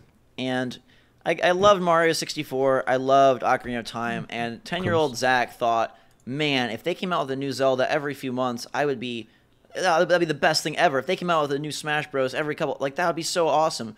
Now we're living in that reality where games never go away, and they come out with either expansions, remakes, HD remasters, sequels, downloadable games, and I kind of wish that these franchises would release a game and then get out of the spotlight for a couple of years and make it sort of an event instead of like... It was a couple of years. But... Saints Row was 2013. I mean, don't you guys feel like we're getting so inundated with the same franchises, and it's to drive sales, it's to drive cash flow, and it's appeasing people because, like, oh my god, I love Assassins, so give me another game with Assassins. I don't care if it's on iOS or Vita or PlayStation 3 or PS4. I just want more of that world. And that is what, like, we've gotten. We're in that world. We're going to get so many Star Wars games this year. We're going to get so many of this. And it's like, I almost regret the fact that I ever wished that, and we were back to taking It's all your time. fault, Zach. Yeah, It's all your fault. Why'd you do it? What does that have to do No, with that? he's saying that it's, again, another expansion or whatever. It's a half step, but and I you're think telling me it's also not even us. good. Remember, I think you're like No, using no, us as the benchmark, right? Like, regular people don't play this many games. Let's be clear. You know what I mean? No. If you're a regular person and you play, sure. let's say Saints Row is one of your favorite franchises, right? And you played it 2 years ago and you're still playing it, I'm sure you're ecstatic about getting this new DLC. You know what I mean? 2 years later. And I was going to say, let's be clear. This is not a half step. This is a quarter step. Like, this isn't God, even you're a half not step. making There's it not seem enough in this any game. But Gabe, I'm going to speak to your... No, I know I'm not. I know I'm not. I played I'm it 3 telling times, you, it- but this is like terrible, guys. Yeah, It's not yeah, fun. it makes Gabe, no I'm going to sense. speak straight Not to your even heart to right me. now, okay? We're going to get real deep, okay? It's gonna get emotional. Ooh, wow. The Legend of Zelda for We need Wii some U emotional is your music. most anticipated game, You're such a fanboy. primarily because of the fact that there has not Yeah. been one this entire... for the last, 5 years? 6 years? 4 years? Yeah, I don't know when yeah. Skyward Sword came out. 2012, I think. So I guess 3 years. But still, like, if there was a Zelda every year, I guarantee that Wii U Zelda would not be your most anticipated game. So, like, there has to be something for... regardless of how many games you play, like... the quality obviously goes up with more development time. The allure goes up with more development time. The only thing that doesn't go up is earned dollars, which is clearly, as we've established 50 times today, driving everything in the industry. It drives the world, Zach. Yeah. So Illuminati confirmed. No, and I know. Life lessons with Game Riot. Gat Out of Hell. Gat Out of Hell was never my most anticipated game. Like, that's Zelda because, like you said, we haven't had one in such a long time, and they have such a threshold for quality. I don't go to Saints Row for that. They're fun. They're wacky. Saints Row drops since number 2. It's a fact of life. But what Saints Row even if they came out with best. 5, say they announced at E3, don't you think that your excitement for 5 is going to be diluted by Gat Out of Hell? And here's the thing that I don't think you're understanding. My excitement for 5 cannot be diluted because it's non-existent. But yet, I you're gonna wasn't complete excited the whole for this game a 4 week times. ago. I mean, like, think about the response to Assassin's Creed Victory being found or revealed or whatever the heck that thing happened. And it's like, oh dear, here comes Assassin's Creed Victory. If we hadn't gotten Assassin's Creed since 3, people would be like, Assassin's Creed Victory. God, like, yeah, the freaking tone. out. The tone. That's why I'm excited for Uncharted. Yeah. Cool. But we haven't seen one for like 2 or 3 years. Good. Yeah. That makes sense. Yeah. No, and I know what But you're that's I why, know what you're as saying, a and I consumer, completely you agree. could look. Nobody's forcing you to play it, right? Like you could take, like, look, I haven't played Assassin's Creed since 2. Like 2 is the last one that I played, Satan is forcing and me then to play it. 3 I played a little bit, like a couple hours. 4 I checked out for just a bit. Haven't even looked at Rogue and Unity. So for me, let's say 2 years from now, when the new Assassin's comes out that like grabs my attention, I'm gonna have that same feeling, right? But are you? Because since 2, the quality has Yeah. dropped significantly because they're annualized. Well, he doesn't. He hasn't experienced it. Yeah. though, he's But saying. I'm not saying I don't think that he I stayed don't a- like Assassin's Creed because it's repetitive. I think I don't like Assassin's Creed because the quality has dipped tremendously. No, I think Black Flag is a good game. But at the same time, like with, Black Flag is a with great development times, I know in Assassin's Creed it's not the case, but if we look like at stuff like Call of Duty, even though it's annualized, it's the teams that work on it have 3 years. Well, now Right. they do. Yeah. Yeah, that's a recent. So- thing. I mean, I'm sure with Ubisoft, it's also like I'm sure they were working on Victory probably before even Unity was. Oh, they were. I just Yeah. think it's hard when you, regardless of, yeah, you're absolutely right. They do have more time, but I think when you are annualizing things and you have to sort of keep a basic model that you can kind of, expand out this way, expand out that way, but you can't really break the seal because you don't want your game to be out of line for the franchise. You're not allowed to make the jumps that it could make. If we look at where 1 and 2 were, everything since then has maybe one team makes a better game, and now they actually are having the same thing with Assassin's Creed. Victory is made by a different studio than Unity, and I'm guessing they're going to start alternating. You're not really, there's no space for there to be significant evolution, significant improvement, because it has to sort of fall in, hey, we've got this franchise, here's what it's got to do. The development time, I don't know what they're allowed to do with that. Now, what if, let's say, with it, All right. like now that they have altering teams, right? Right. Would you be accepting of a model similar to Call of Duty, right? Like where we can have kind of seen like each team, even though it's still Call of Duty, epic, grandiose, single player, and then of course solid most of the time except for Ghosts, multiplayer. Would you be accepting if, let's say, they started doing different things with the actual Assassin's Creed franchise? So kind of like Ghosts, and now we have Advanced Warfare, and we have Black Ops, right? Like each one of those games is like distinctly still different, right? Sure. I think that would be really cool if there was a standout one. And like to me, like Treyarch is the standout of that Call of Duty group. And Even though they didn't used to be. True. And so maybe someone comes up with Assassin's Creed and says, hey, we've got some new young blood. We're going to come in here and really rock this franchise. That would be great. Currently, if you're telling me that the team that built Unity is the lead studio for Assassin's Creed that I'm supposed to get excited for, Yeah. I'm worried. I mean, I think what benefits Call of Duty is, yeah, they're very similar in the sense of, shoot, bang, bang, level up, but we do have favorites. Like you can say, hey, I really like the way that, sort of the score streak system in Modern Warfare 3 and in Advanced Warfare. Or, you know what, I really like the emphasis on just straight up kill streaks and like gun game and those modes that the Treyarch Black Ops studio puts in. And there's some defining factors that you can really love. If they did that, yes, but if it's just, hey, this studio is making the Arno line and this studio is making the Ezio line and this studio is making the, Vlad line because he's the new assassin from Russia or whatever. Like now the studios don't matter because the games, I mean, I guess what I'm saying is your idea works provided I can sense that studio's influence. Okay. I would prefer more like a Can I quick thing. I would prefer if it was more like almost like a different franchise. So say like Watch Dogs 1 year, then Assassin's Creed the next year. It's almost a bit like a break, like a 1 year, 2 year break between each game. That's what I prefer. But I think they're going to. The other thing, Gabe, and I'll let you say your bit in a second, but Max, like Call of Duty, I feel, and I don't know if you're a big COD fan or not, but like the shooting there is locked down spot on. And so what they're doing is iterating on a very high quality product. Even in Assassin's Creed 2, which I loved, the controls were not spot on. The mechanics were not. We still wanted evolution, and we haven't gotten that. So to iterate on a shaky framework to me is just silly. Even in Unity, where we're promised, more free-flowing controls, I still feel like I'm urging my character to go somewhere rather than just moving him. It's like, Arno, I hope you go down. You want them to polish the foundation first, and then based on that, like do whatever you want. Right, and they won't because they're selling 25 million copies. Yeah, but I mean, it's everything. Like, you know what I mean? Like, look, phones are annualized, like everything. Like, I wouldn't be surprised if 5-10 years from now we'll just have annualized consoles. You know, I mean, like, that's what Nintendo's doing with the 3DS, pretty much. Like, so something new every year. Yeah. Gabe, what were you going to say? Can't charge it though. Yeah. I wanted to, because I know we've mostly moved on from it, but I wanted to say a last few words about. Is this Saints Row again? Bringing it back. No. I want to give it. No, I want to give it its just due because I know I didn't explain it that well. Sell me. Go. Hold on. No, I'm not going to sell you. Also, side point, Dying Light on PC, our code, it now has an 11 gig download that's currently happening, so we might have review code for it now. Interesting. Random, but thank you. Yeah. All right, so Gat Out of Hell, the reason I enjoy it.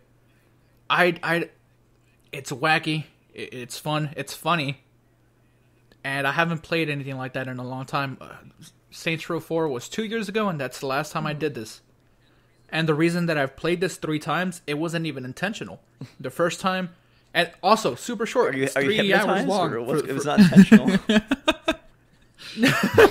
Well, no, because I'm having so much fun doing the side stuff and causing all types of mayhem that I don't know that progress bar to get to Satan is getting filled up. You know what I mean?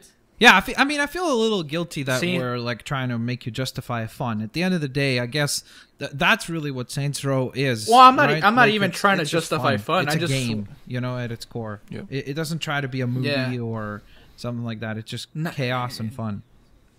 Now, and not everything needs to be super AAA. This is barely a AAA game. I guess sort of it is. It's Deep Silver and I don't think it's Saints Row, but It sort of is though. I think it gets treated as such. It sells like a AAA game. And how much is this expansion, by the way? Did you touch on that? I might have missed it. $20. $20. Okay. Yeah, So I that's think H1Z1. H1Z1 is a weird. I mean, now, if I had $20 right now in my wallet, which should I buy? Resident Evil or this?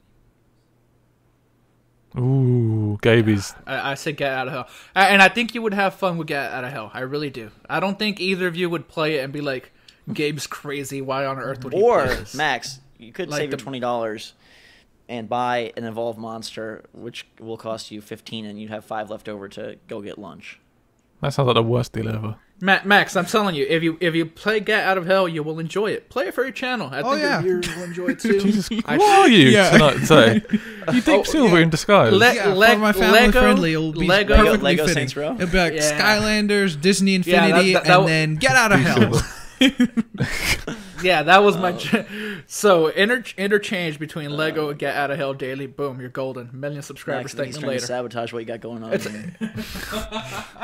It's fun. That's all. That's all I wanted to say. All right, so that is fun. Is it fun to pay $15 for a monster? I mean, just to set this up real quick, the game is $60, and the way they've done it is you pre-order Evolve in any capacity, you get the 4th monster, a $15 value for free. There are some deluxe editions that give you additional savings on a Hunter Season Pass, which is going to be 4 Hunters for $30. If you pre-order, it's 4 Hunters for $25. So you're saving a little bit of money there. We've seen extreme backlash at the price of this, myself included. I feel it's way too high. At the same time, they're saying, hey, we're giving you all the maps for free, and no matter if you buy any DLC or all the DLC, you will not be excluded in any way from a single playlist, because even if you don't own the monster or the hunter, you can play alongside them, you can play against them. The maps are free, our player base will never decline, it's just upping your own arsenal. So that is a lot of money for 4 hunters. Yeah.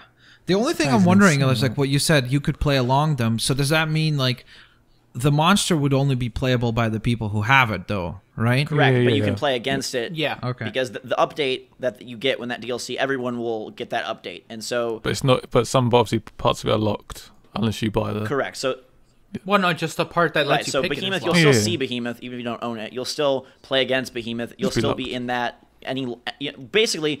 When I spoke with 2K, their goal was to not have the Call of Duty Halo map issue, which is Yeah. as the game goes on, the player base fractures and fractures. They wanted to keep it however many people they can wrap up at the beginning. They want that group to be able to continue on regardless if they spend a penny or not. So the price is high, but they are doing a smart thing there. Is it too high? Should they have gone lower? Is it? I mean, how ridiculous is lower. $15? I think it is too high. I mean, It's a at the lot. same time, look, we just talked about Amiibos, and here in Canada they're $14. So Right. it's like if you gave me like a little figurine of the monster, and then along with the code, yeah, that's okay. Yeah. But since it's all digital, I mean, the fact is, yes, we did talk about how the AI for the monster is like awesome, and most of them are well balanced and stuff. So that really is the best part of the game, right? So it makes Right. sense that it would be pretty costly, but $15 is a little much. a lot. I mean, yeah. Besides the price, which is obviously an issue unto itself, the fact that all of this is just so confusing. Exactly. We're gonna need a chart. explained it Yeah, here we're in gonna the need a chart like for Watch Dogs. Yeah, you explained. They have it. Oh, they have already a made chart, one? man. Like they released it. Jesus. Yeah, like there's a chart out there that explains how all of this works, and I'm gonna have to pull it up and see what I want because I think we can all agree. Yes, it's overpriced, Yep.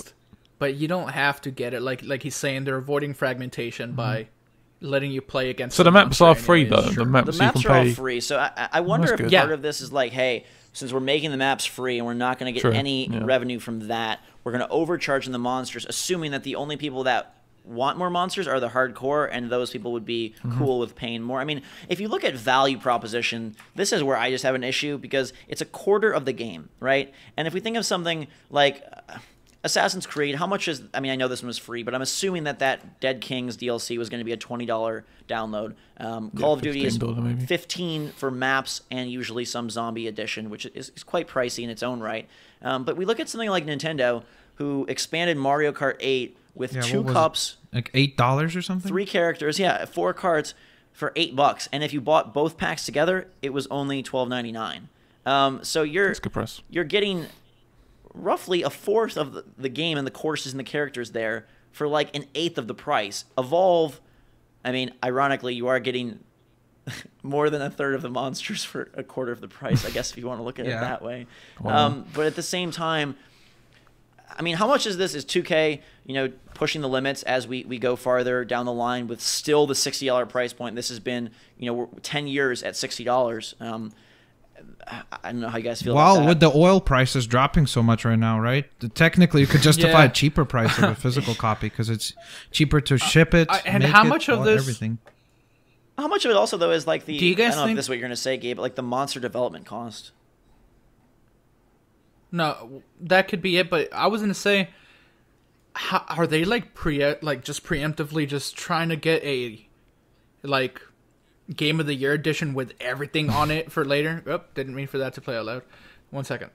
All right, so you know how they do the Game Yeah. of the Year editions where they include all the DLC from last year? How much of this is just to bulk that up? Well, I don't think they think that far in advance. Yeah. Plus, I don't think that would work in general. They might think that far in advance, but if they're structuring their game to be DLC driven, and then a year down the line you're gonna sell me for $60 everything, I don't think that their fans, their early adopters, Oh, everything will be from happy. that year, everything from I don't think that's their play. I think Well, their yeah. play is to make this a game that has a long life cycle, and Yeah. they've been criticized even by our little foursome here of like, hey, how come this monster's coming out in March? How come these hunters are starting to come out a month after release?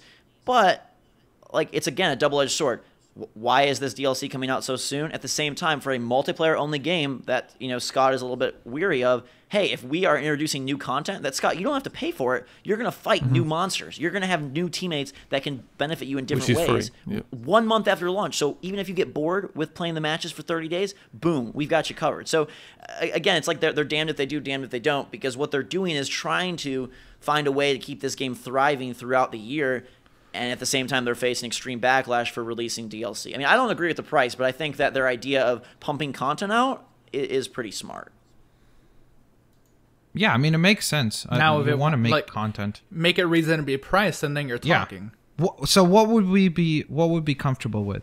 Let's go around the horn here. So just again to summarize, Monsters 15, Hunters. If you don't do the pre-order thing and you don't do the season pass, I believe they are 30 and 4 is what, like 650 ish, roughly around there. No, like 7 something ish. How much is the season pass? $30. Well, the season pass is 25, but they're okay. It's 25, and that includes the monster, right? That's 4 Hunters. What?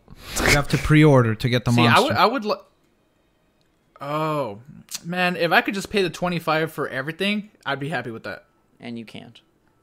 So what's your monster price? $10? $5? $7.50. Yeah, I was gonna say $7. I think would have been fair. Yeah. Right around there. It seems reasonable. Scott, what would you pay? What about you, Zach? I think $5 is low. I think that, again, like thinking of it, like the monster defines so much, and the hard part is it looks like one character. Why would you pay $15 for one character? Yeah, I mean, he's the value though. Right, he's the value. The maps are free. So if we think of Call of Duty, maybe Call of Duty, if they made Evolve, would charge $15 for 3 maps. Yeah, but Call of Duty is a proven franchise. Evolve is new, right? Like, it's like what you said about Nintendo. Like, Nintendo could have easily charged $15 for all that and probably sold just as much, maybe just a little bit less, right? Sure. But they chose to charge less just because their fans are so loyal, right? Evolve is a brand new IP, so it's like it becomes even more difficult to justify the purchase, right? It does. I mean, I think $10 would be my ideal. I think $10, you're a sixth of the value of the game. It's more than a drop in the bucket, but it's not feeling like it's encroaching upon. I mean, you can take $15 and go buy a lot of games on Steam, but $10 for a monster. I mean, does anyone here know the price of like League of Legends characters or anybody like that? I can look it up. Just the cost of what like something like that would be. I think that I'm pretty sure usually what they do is you either buy like a certain like sometimes they sell them in packs, right? And then other times you buy them with like riot points, I think they're called. Right. And the thing that they do is it has a big range. Like if it's a new champion, then I think it's like 6,000 riot points. So that would be like, I think that's like, I don't even know how much that is. It's quite a bit for sure. Yeah. So. And then I'm trying to look it up, and I'm not. I just wonder what the cost of like how they're in rotation, but if you want to lock a character into your roster permanently, is that $5, $8? Because I think that would be a good comparison instead of looking at like, man, in a fighting game you get all this or whatever. Like this game is most akin sort of to a MOBA. Again, it's not free to play, but that kind of design, and I'm trying to figure out. Dota does it differently. All characters are free, but League of Legends, I know. Yeah, they have purchasable champions, but they also do that thing of where like you can buy them with also experience points or whatever. Right. So it's like you could buy them just by in-game currency. I think it's pretty pricey, but I think almost with League, it's like I would be a lot more comfortable even paying for a little bit more for an Evolve character, especially a monster. Sure. Than a League champion, because at this point, I mean, in League we're talking like 50 characters, so it becomes like difficult to me to justify like buying another one for, let's say, $10, right? Whereas with Evolve, since the monsters are so prevalent, like you said, I might be more inclined to pay 10, but that would be like the top dollar at this point in time. Like a year from now, maybe when they've proven themselves and there's a big enough audience base and they keep upgrading the game and updating it, I would feel comfortable paying maybe even more, Sure. And the Hunters, do you think that, 25 for 4 is that too high? Is that more fair? That seems steep. That's super steep, that's man. 25? For 4 Hunters, considering, again, that's a third of the Hunters in the game. But how different are they? That's the key. Because the monster, I know, is going to be different, which is why I can justify paying that higher premium for it. Whereas the Hunter, how different is it going to be? They're very, depending on what class. Like to me, the Assault class is very similar, to tier through tier. The medic class plays vastly differently throughout the 3 characters. So we don't know what they're going to introduce. We have no idea how creative or uncreative they will get, but there's potential to be very different. But yeah, I get what you're saying. The monster is like, it's like basically a new campaign almost, because it's like, hey, this guy is going to mess everything up and require new strategies. At the same time, the hunters, have we found anything on pricing for like Smite or League of Legends? No, I can't get anything clear off of. Isn't the monster quite slow, isn't he? Is he quite a slow, sort of beastly, massive? The new thing? one, Behemoth, yeah, he can't jump. So it's completely different tactics. He can't jump. He can't jump. That sounds really. He's got to have a lot of health. He can roll, and he can deform the terrain, which is pretty. Like, I guess the credit I give Turtle Rock and 2K pretty big. Is that the monsters so far, the 4 that we've seen, have distinct differences that doesn't feel like, hey, this is just a Goliath and instead of, fire, he breathes ice. It's like, okay, Behemoth comes in, he can create a giant rock wall to lock hunters into an area. He can, hit the ground and create a fissure that does damage over time. He can roll away. He can't jump. So, like, I think their thinking is, instead of creating a new mode, instead of creating a new campaign per se, this monster redefines the way the game plays and will therefore introduce new content, even if you don't buy him. Because now, hey, you want to be the medic against Behemoth? It's a whole different story than if you were playing against Wraith or against, Kraken. I'd like to see other modes as well, like monster versus monster. I think that's everybody's wish. It's so good. Yeah, it's got to come, surely. Yeah, they can do it. I can't see why it wouldn't work. Sorry. Scott, do you think that $25 for the hunters is too much? 4 hunters. Yeah, that's far too much. Yeah. Why do you say far too much? What do you want to pay? $3 a hunter? $2? Again, I think the key is if we knew if they're different. About $10. They're $6 basically. That'd be 24. So it's roughly like $6.25 for a hunter. For additional characters, I only want to pay like $10. Gabe, you paid $5 for a drop that you might not even get. True. Yeah, I know, but that was a one-time experimental thing. I'm not doing that one time you buy the hunter and you get it forever. Can you buy them separately? Until they want to sell me more hunters for another $25. I guess the deal is you don't have to buy them. Yeah, I know, but still. I think $5 for hunters and 10 for monsters would have felt right. Another question that just came to mind for me. Do you guys think they will have an issue down the line of coming up with new monsters that are different enough? You know what I mean? Because will they get to the point where the monsters will start basically they'll just take the Behemoth and break that down into 2 separate monsters and release those as new monsters? Do you think that they'll have an issue of making the monsters feel different?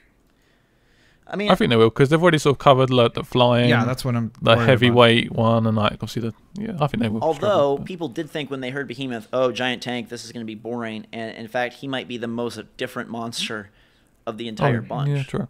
I mean, at a certain point there is a threshold, but at the same time, I would imagine they've schemed out a good, I don't know what their end game is. 10 monsters, I would guess. I don't think 5 is it. I mean, I think that a lot of it probably also depends on. So we're talking $150 on add-ons. I mean, that's insane. I mean, 10 monsters total, so you're getting 3. Oh, okay, sorry, yeah, 7. Yeah, I mean, but if you look at League of Legends, how much does it cost to unlock every character? How much does it cost? It's a lot, yeah. Yeah, but League of Legends is free in the beginning. Here I'm paying $60, to start with, plus another $100. That's. It's hard to I defend don't know. it. I think this could. But again, the cool part, I know what you mean. You can pay your $60 and still experience all the content via other people experiencing. Yeah, which is the same with League of Legends or something as well. I guess. I just wish I would know what this $25 League of Legends Riot Point card, how much what I get for this. Yeah, I see that. I think they cost $8. $50 gives you 7,200 Riot points. So each champion, I think, is $8 or something like that. Okay, so which, maybe a little less even. Again, the good thing they do is they do have a thing of if it's a new thing, a new champion, it's at that maximum cost. But let's say 6 months down the line, it might be just $2 or $1 to buy that champion. It'd be cool if they did that with Evolve as well. Okay, buying all the champions in Evolve in League of Legends. Granted, there's a lot. It's just under $300 if you want to buy every champion. And they sell skins for up to $14. Jeez. And that's just a cosmetic, But the game is free. Man, for $14, go buy Gat Out of Hell. I'm down. You are persistent for sure. That is. I think something interesting as well is like, what are you wanting to pay for games? I mean, what if instead of charging $15 for the monster, Evolve costs $70 because we haven't had a price increase in games in a decade, and then you paid $5 for the monster? Like, they need to get. I was just arguing somewhere. earlier that we're paying too much for the original Evolve already. Which you is think games should? I guess true. I just don't see like why should games go down in price when they were more expensive. With inflation, we're paying the cheapest price we've ever paid. Even in the Super Nintendo era, Final Fantasy and stuff like that. Right? I mean, that's where they make up. Some games should go up, some games should go down. I think we need a. I don't see why, considering the cost of games, considering studio closures, considering the rising cost of DLC, wouldn't you rather know that, hey, I pay $70 and I'm not going to get wined and dined for expensive DLC down the line? Yeah, but the thing is, go ahead, sorry. I don't mind the price increase. Like, sure, charge $70 if it's time. Sure, if it keeps more studios open, more games, why not? But I don't think the game price going up is going to stop them from doing what they're already doing. Yeah. They're going to continue doing nickel and dime us, even if we're paying the additional 10. If the additional 10 meant that, hey, no more of this BS where, you're being sold stuff that should already be in the game to begin with. But that's just not how things are. Yeah. Or think about, like, what if Assassin's Creed Unity came out at $70? Mm-hmm. How pissed people were at $60, right? Here, you're going to be at $70. It's going to be even more, right? It's got to be the perfect game, like a Last of Us or Bioshock or something. I obviously don't want. I don't want to pay more. Like, nobody wants to pay more. But if you look at increasing development costs, increasing salary costs, increasing, oil's down, but relatively increasing everything. Like, no one wants to pay more. I would rather go to the movies and pay $3. But like, that's just not the way things work. And the fact that gaming has maintained this price point because of, I think, fear of losing sales. Like, we should take that as a huge gift instead of, If they wanted to raise to 70, I don't see why people would have any room to complain.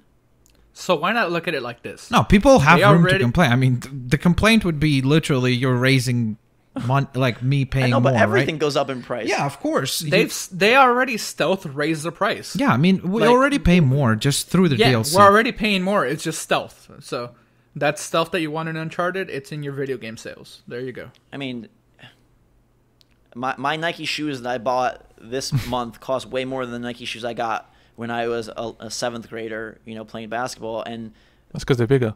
Well, and also because of the brand, and that's a good.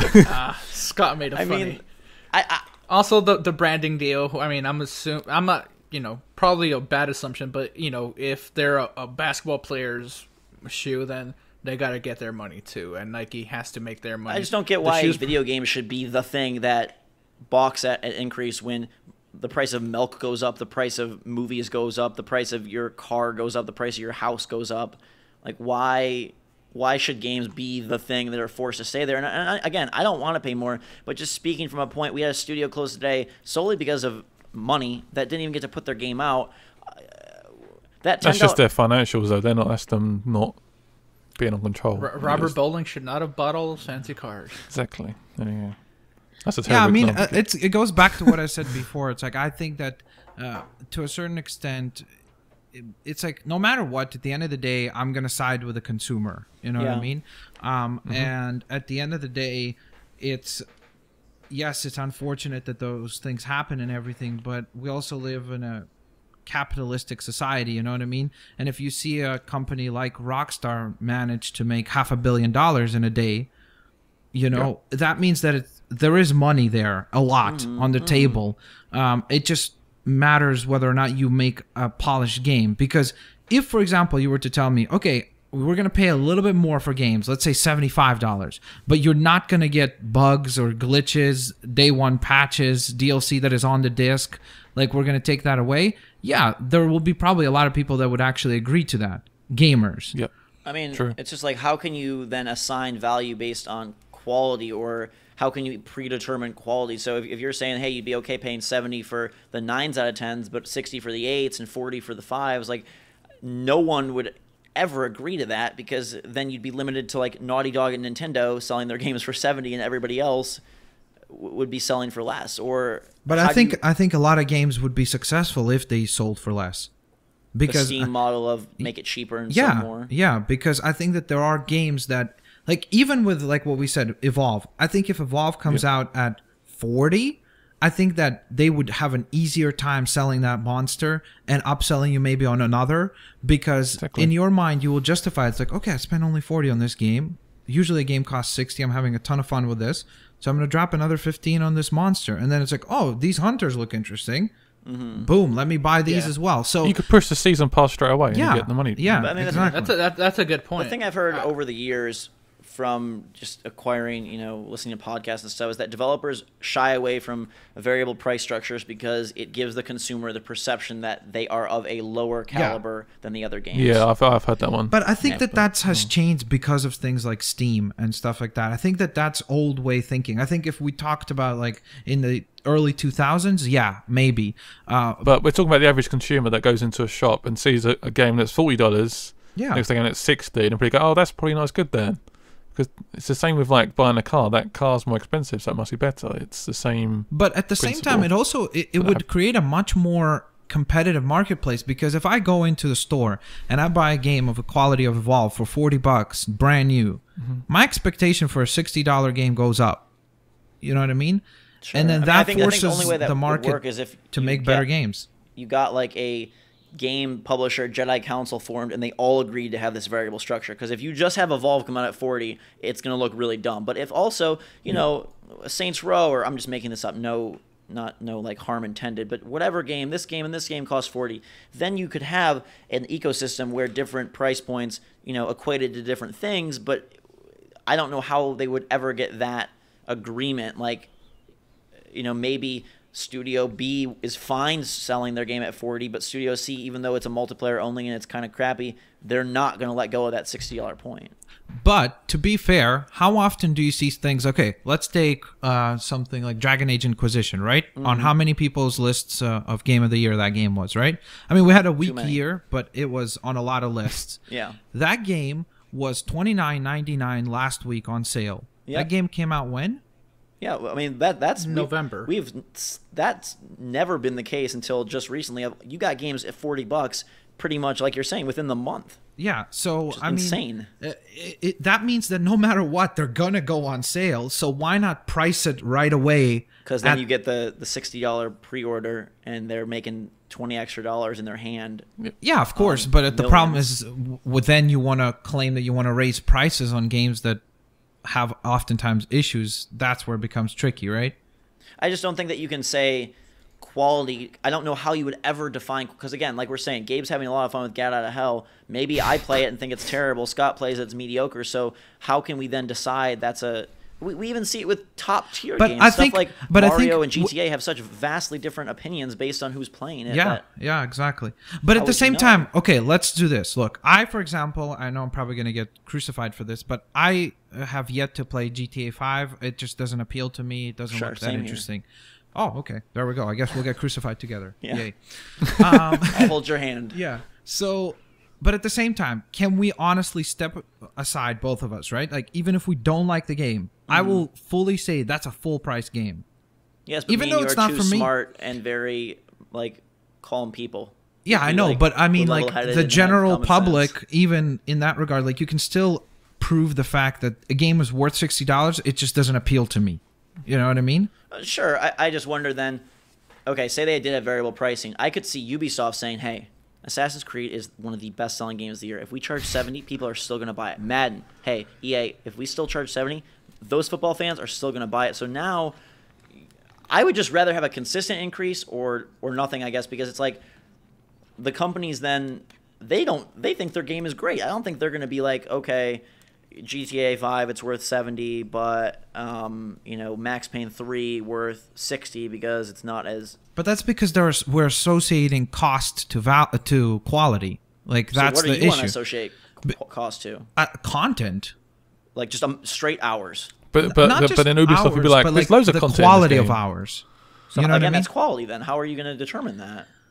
Because technically, Ubisoft games would be the most expensive because they have. Look at that checklist on Far Cry 4. It fills the entire screen, but does that mean it's worth more? It does get. I get what you're saying, but I think in regards to like stuff like what we were talking about, like again to use Evolve or like for example, Get Out of Hell, right? Let's say if they made that a whole they made the map the size of Saints Row, right? And they added some missions in there.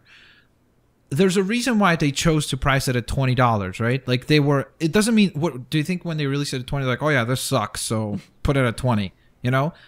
I don't think that's an indicator of them thinking that it's a crappy game or like bad quality. I just think it's because they're aware that it's not what we expect at $60. You know what I mean? They're aware that you're going to hit the end credits in 3.5 hours, so that's why it's $20. Well, apparently Konami wasn't very aware of that this last year. Yeah, but I mean, Zero's like $40 for it's like 40 minutes.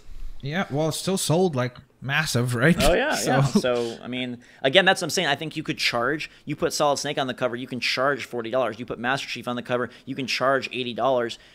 I don't know how we would ever regulate a understanding of why a game was a certain price. It would be. Yeah, I mean, it's definitely tricky. I guess that would just be like market research, you know what I mean? Like that would be on their end, figuring out, okay, if we release Evolve at $60, what is our expectation? Because you know that they do that stuff. Like that's what they do. They have predictions for sales and stuff, and you know they think, okay, we're gonna hit, let's say, 1 million sales in the first year or whatever their goals are, right? And then they think, okay, but what if we put it out at 40? Like, how much of a hit do we take here? Will we be negatively affected? Are we confident in our game based on reviews will allow to sell maybe double the amount? So then you're making way more cash just on the basis of quantity, right? Yeah. So I mean, I think it would be just on their end figuring out what makes sense to cover the cost of the game, and then making obviously a profit on there. Sure. I mean, you got a sort of a rough idea of the game's quality from like previews and stuff, like people playing the game early, or you normally have like a rough idea of like whether this is going to be a good game or not. I just wonder if that. I'm trying to work out. Sorry, go ahead. No, you go. Go ahead. I was just trying to work out who actually makes the prices up. I mean, is it the publishers? Is it the consoles? Because they're very. I don't think it's the developers. I think it's publisher decision. Well, yeah, sorry, that's what I meant. Publishers. Do you run into even a worse situation for the consumer though? What if then Zelda, because it comes out every couple of years, says it's $150? Yeah, no, they can't get away with that. Well, I bet if Zelda came out at 100, they would sell a good number of copies. A good number, yeah, but I don't think it would make up for the people that just let's go less crazy. $80.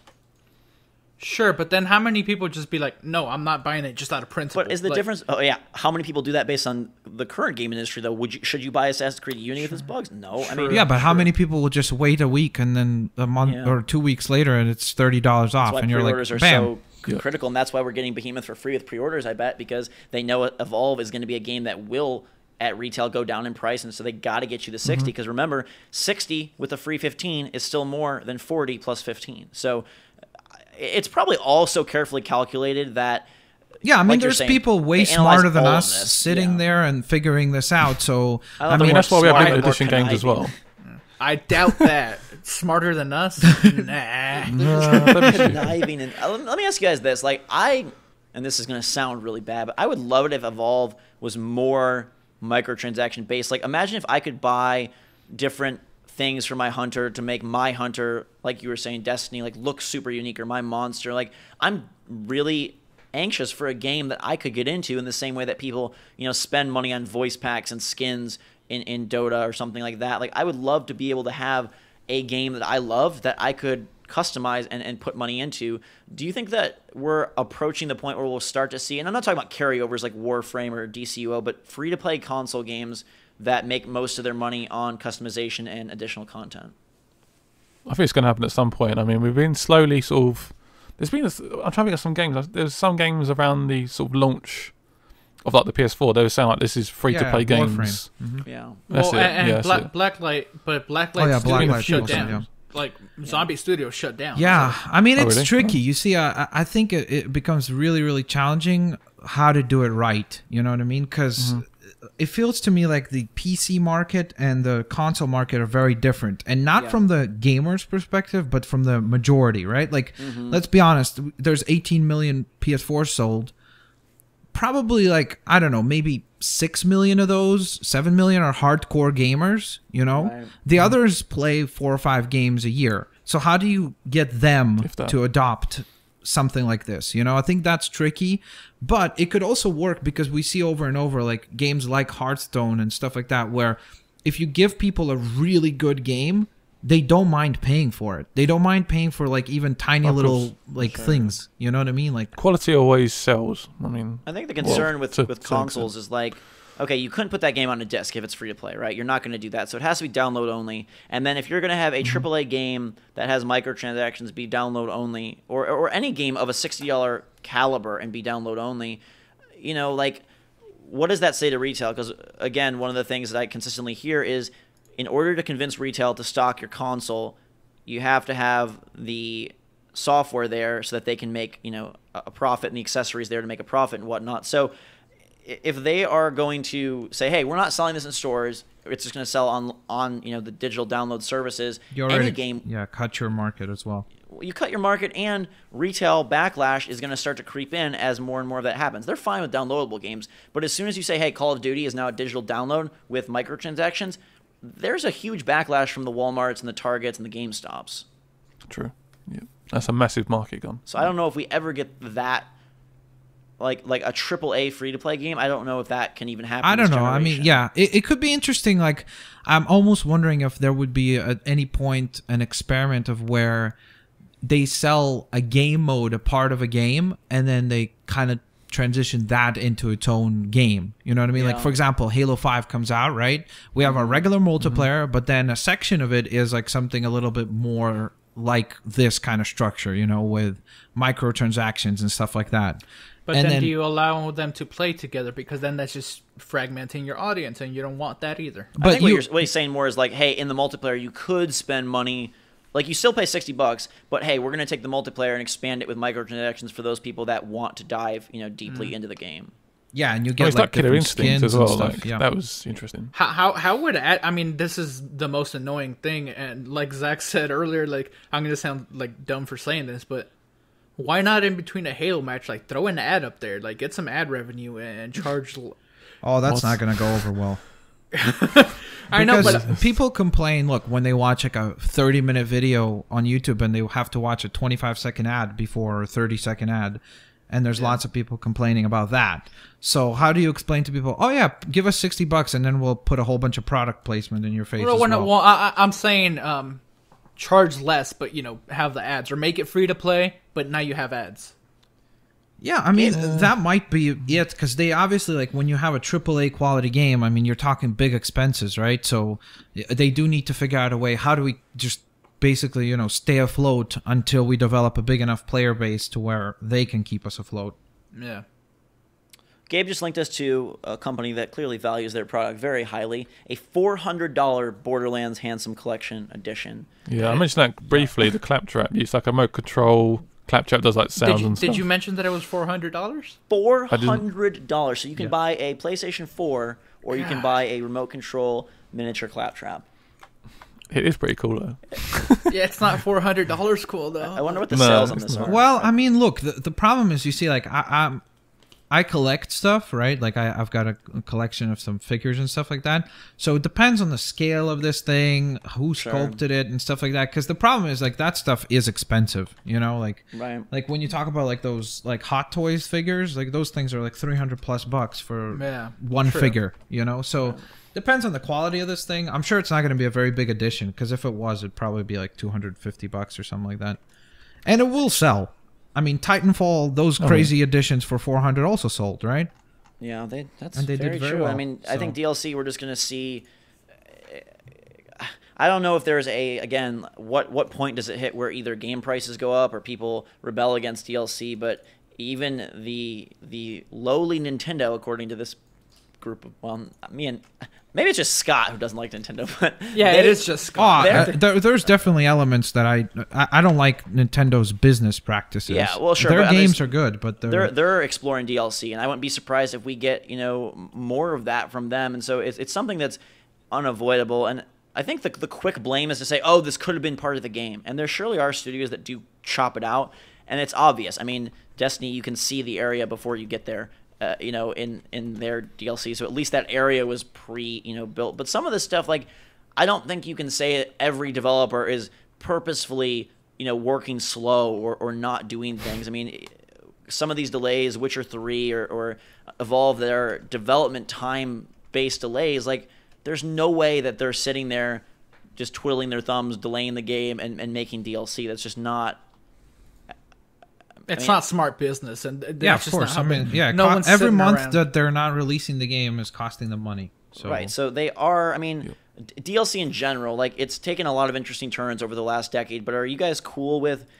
Let me ask you this: what's your favorite kind of DLC? Just additions for your character, full-on expansions, like sort of like Fallout and Skyrim do. Like, what grabs you the most to continue playing a game and make it an $80 version? I'll jump Mine's probably Last of Us. I was just going to say that. DLC. Yeah. That is just like a perfect example of having such like a solid game, but then like trying to like almost like switch up a little bit as well. And it's such an emotional story, and I just thought it just worked. It just sort of slotted into that game as well, into the full game, and just seemed to work perfectly for me. And to clarify, you mean Left Behind? You don't mean the DLC for the multiplayer? No, yeah. Love that multiplayer. Yeah, me too. But I think just to clarify for people listening, I think sure. I mean, that's a great example. But also, I don't mind paying $15 for a Fallout expansion that gives me a couple more hours of Fallout. So I think those work well as well. I think the critical thing with DLC for me and maybe for you guys as well is, like, if you play, I remember, I don't know if it was Assassin's Creed 2 or 3, but one of them where you bought an extra sequence and it sort of interjected into the storyline, and I hadn't played that game for months, and so it was very awkward to go back and like be in the middle of this plot and not really know what's going on. What Left Behind, what Fallout, what BioShock Infinite did well is their DLCs were almost separate little games. In the same way that Infamous First Light is standalone, Gat Out of Hell is standalone. Like, it feels like that is the most successful because it's an encapsulated experience that can be taken in on its own. You don't need to be like, oh, I remember what was going on at this point in the story. It's almost like when they make like a little mini game version of the full game, that seems to be the most fun, as opposed to like, hey, imagine if The Last of Us was like, hey, we've got an extra level that we're going to throw in the middle of the game, or like that would be harder to make it a metaphor, it's like the game needs to be like a really good meal, but then DLC is like a really good sauce that goes with the meal, That's how. Not like, oh, we forgot the second course. Let's backtrack and give you that. Exactly.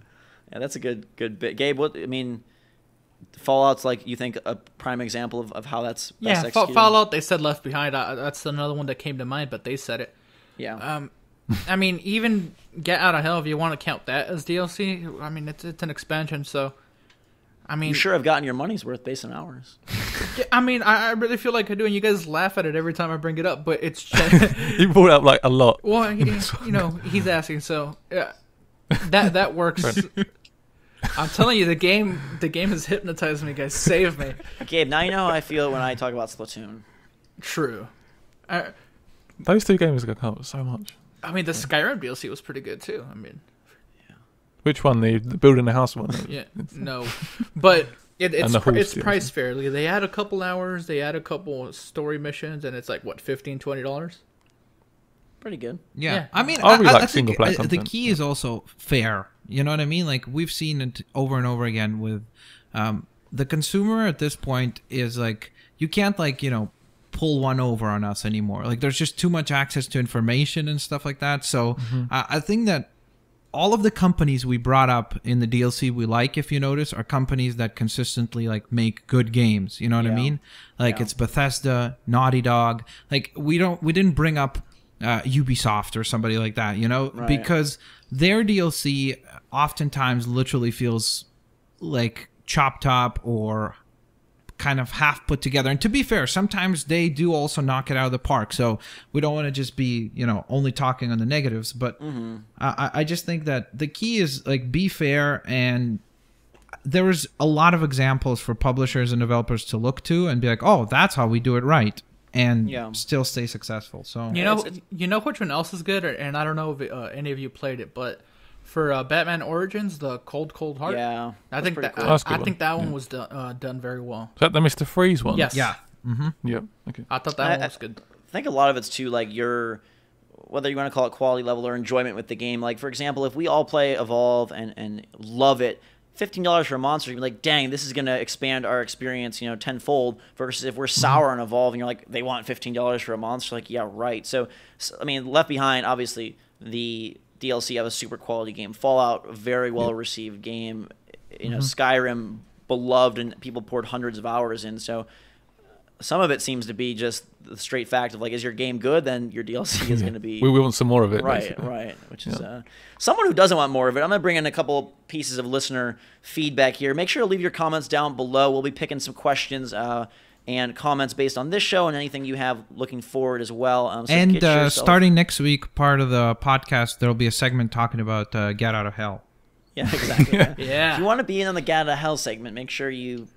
Everybody tell them how cool Gat Out of Hell is, please. This is from Johannes. I think I'm saying that right. And he just has he's fed up. He says, no more paid betas, no more paid alphas, no more paid early access, no more first day DLC, no more locking out content for players who do not pre-order, no more releasing unfinished broken games, no more depending on the community to finish your broken game through mods, no more hype, no more indie platformers with a twist, no more pretentious art aesthetics to mask your bad graphics, no more false promises, no more trailers that look nothing like the actual game, no more charging full retail price for a digitally distributed game. That sounds like a very disgruntled man or woman. I mean, I think he's not angry. wrong. He's not wrong. No, Yeah. not so. We've sort of discussed it a lot in this podcast already. Like the all that negatives stuff, just kind of almost. He we sort of answered it. Yeah, in a way. our whole discussion. Before you read the next one, can I ask one myself? Yes. It's just for Max. I'm curious because we already talked about this when he wasn't on the podcast. Okay. Max, what was your game of the year for last year? It's got to be Lego, surely. No, it's gonna be bad. Like I know people will probably make fun of me for this one, but it was Plants vs Zombies: Garden Warfare. No, I agree. Was with that released last year? good. Yeah. Yeah. Yeah. That's a And good there's a game that handled DLC Perfectly. the best in the Perfectly. history of Yeah. entertainment. one. That was great. Yeah. Yeah. So, wow, I'm surprised I wasn't destroyed. Nah, for that. I think we all love That's a great game. love that game actually. Yeah, that was a really fun game. Is Yeah. a really fun game, I should say. And just to continue that, most anticipated for 2015. Any ideas there? Batman: Arkham Knight and Uncharted. Good one. Okay. So no Zelda love from you. I was hoping you would join us in the crusade to end Scott and his Nintendo bashing. I'm looking forward to. I'm looking forward to the game, but I don't know. I don't think Just it's a coming whole out server next year. thing. Then again, I don't think Uncharted is coming out True. either. Really? I think both of them have to. They have to, but they They won't. have to, but they. I mean, the order had to come out last year. No, it didn't. The so- order was Nah, a terrible. nah. No, the order had to come out last year. and they didn't. Drake is the face of PlayStation. Yeah, I know, but it's not. Zelda coming is out the this face year. of Nintendo. I mean, besides And Mario. they, Well, and they Mario have is. nothing else. So those And there's no Mario coming this year. Yeah. Well, not announced. No, I don't they know. Based on confirmed what they no Mario. showed, the demo and everything that they showed, if it does come out this year, I'd be a little worried. But don't you? I mean, Nintendo's also the same company that showed 3D World at E3 and released it in November. Yeah. So they. Say about any developer, though. Then again, like you see, at this point, I don't think there's a point of doubting Nintendo's quality. You know what I mean? Like, Yeah. when was the last time they released a game that was like under an 8? And Scott's You know? broke almost every time. But to be fair enough, let's also be honest. They do release Nintendo style games. So if you don't like Nintendo's style of games, then yeah, for you those games might be a 5s and 4s. Yeah. You know. I think the best compliment you can give Nintendo is they are the only company that can have a console with only their games and still be viable. Yeah. It may not be the best seller, but you take Ubisoft, EA, Microsoft, Sony, and only let them make their games, they could not have a console that would sit on the store shelves at Best Buy and wherever else. Nintendo basically keeps that console alive with their own blood, sweat, and tears, and That's that's. because they haven't got any choice. But no other company could do that. The quality is just impeccable. Yeah, but no company would be stupid enough to release that shitty console. Well, Nintendo makes their billions of dollars in reserves. They're in reserves because the Wii reserves, done well. but yeah, they're going to start Wii U's depleting. Keep going with Plummet. the mail. We can have Nintendo All right. arguments for hours. All right, this one's pretty good, and I'm gonna kind of. Oh, Nintendo Club is canceled. We forgot to talk Yeah, about that was. that, but okay. It was. That feels it's like something from like expected. 1998. Yeah. Yeah. I think it's a cool idea, but like it just feels so out of its like. Yeah, I time. don't know. I've never used it, so I don't know if it's like good or not. This is from the. I never joined the freaking club anyway. Yeah, we know that. Worst enemy. This comes from the Cynical Gunslinger, and I trying to decide if I should chop this up or just read the whole thing. I'll skip around a little bit. He basically is talking about, he saw the trailer for Prey 2 and thought that looked really cool. And then Pete Hines basically... Got delayed, didn't it? Well, it's canceled. Yeah, no, that game's not coming anymore. Basically said the game wasn't fun, it's not where they wanted to be, and they just scrapped the project. And so then he was thinking about games like Cyberpunk 2077, which is an epic trailer, but we know nothing about it. The Division, which Ubisoft admitted started off as a trailer and nothing more. And his whole point is... so that got me thinking, is the industry more focused on pumping out ideas than actually pumping out games? Does Ubisoft reveal these cool cinematics for games like Assassin's Creed, Unity, and The Division to get you hyped, but in reality making a game that is far less appealing than what they're showing in the trailer? Absolutely. Division. Yeah. And same with, he brings up Destiny as well. But that's what I said, remember, I said like indie games are small games with big ideas, whereas AAA feel like they are small ideas with huge games. Yeah, so it's like really big trailers. They're just they throw stuff out just trying to see what causes the most splash, and once they see that the reception for, like, let's say The Division, it got received very well, people said, "Oh my god, that looks amazing! True. I want that." So then they're all like, "Okay, all hands But we on aren't going deck." to get that though, are we? Huh? Yeah. We aren't going to get that though, are we? We're not going to get what's in that trailer. It's never going to happen. No. It's never going to look that good or he also be brings that up good. that he says, some of the best games weren't about tricking people prior to their release. They didn't have to say this will be the greatest game of all time. It's going to have everything you could ever want in a game. They simply stuck to their guns and showed enough to keep you interested. But like a lot of games, the publishers hype it up so much that we can't help but feel a bit excited, and then they shatter our dreams by releasing something that is far less than what they initially promised. Yep. I mean, it is sort of true. You get these bombastic trailers of like, oh, this and that, and they don't even have a game ready to back it up. Yeah, at the same time, though, to be fair, like, what do you expect them to be like? Hey guys, we think our game might be good. Well, I think what we expect is a shorter hype cycle. Here's this. That is true. That is 100% true. I think games get revealed way too early nowadays. Yeah. I mean, like 2 hours, like a drawing of Mass Effect, a drawing of some stuff for Faith from Mirror's Edge. Like, come on, don't show me drawings. Like, stupid madness. Show me gameplay. Yeah.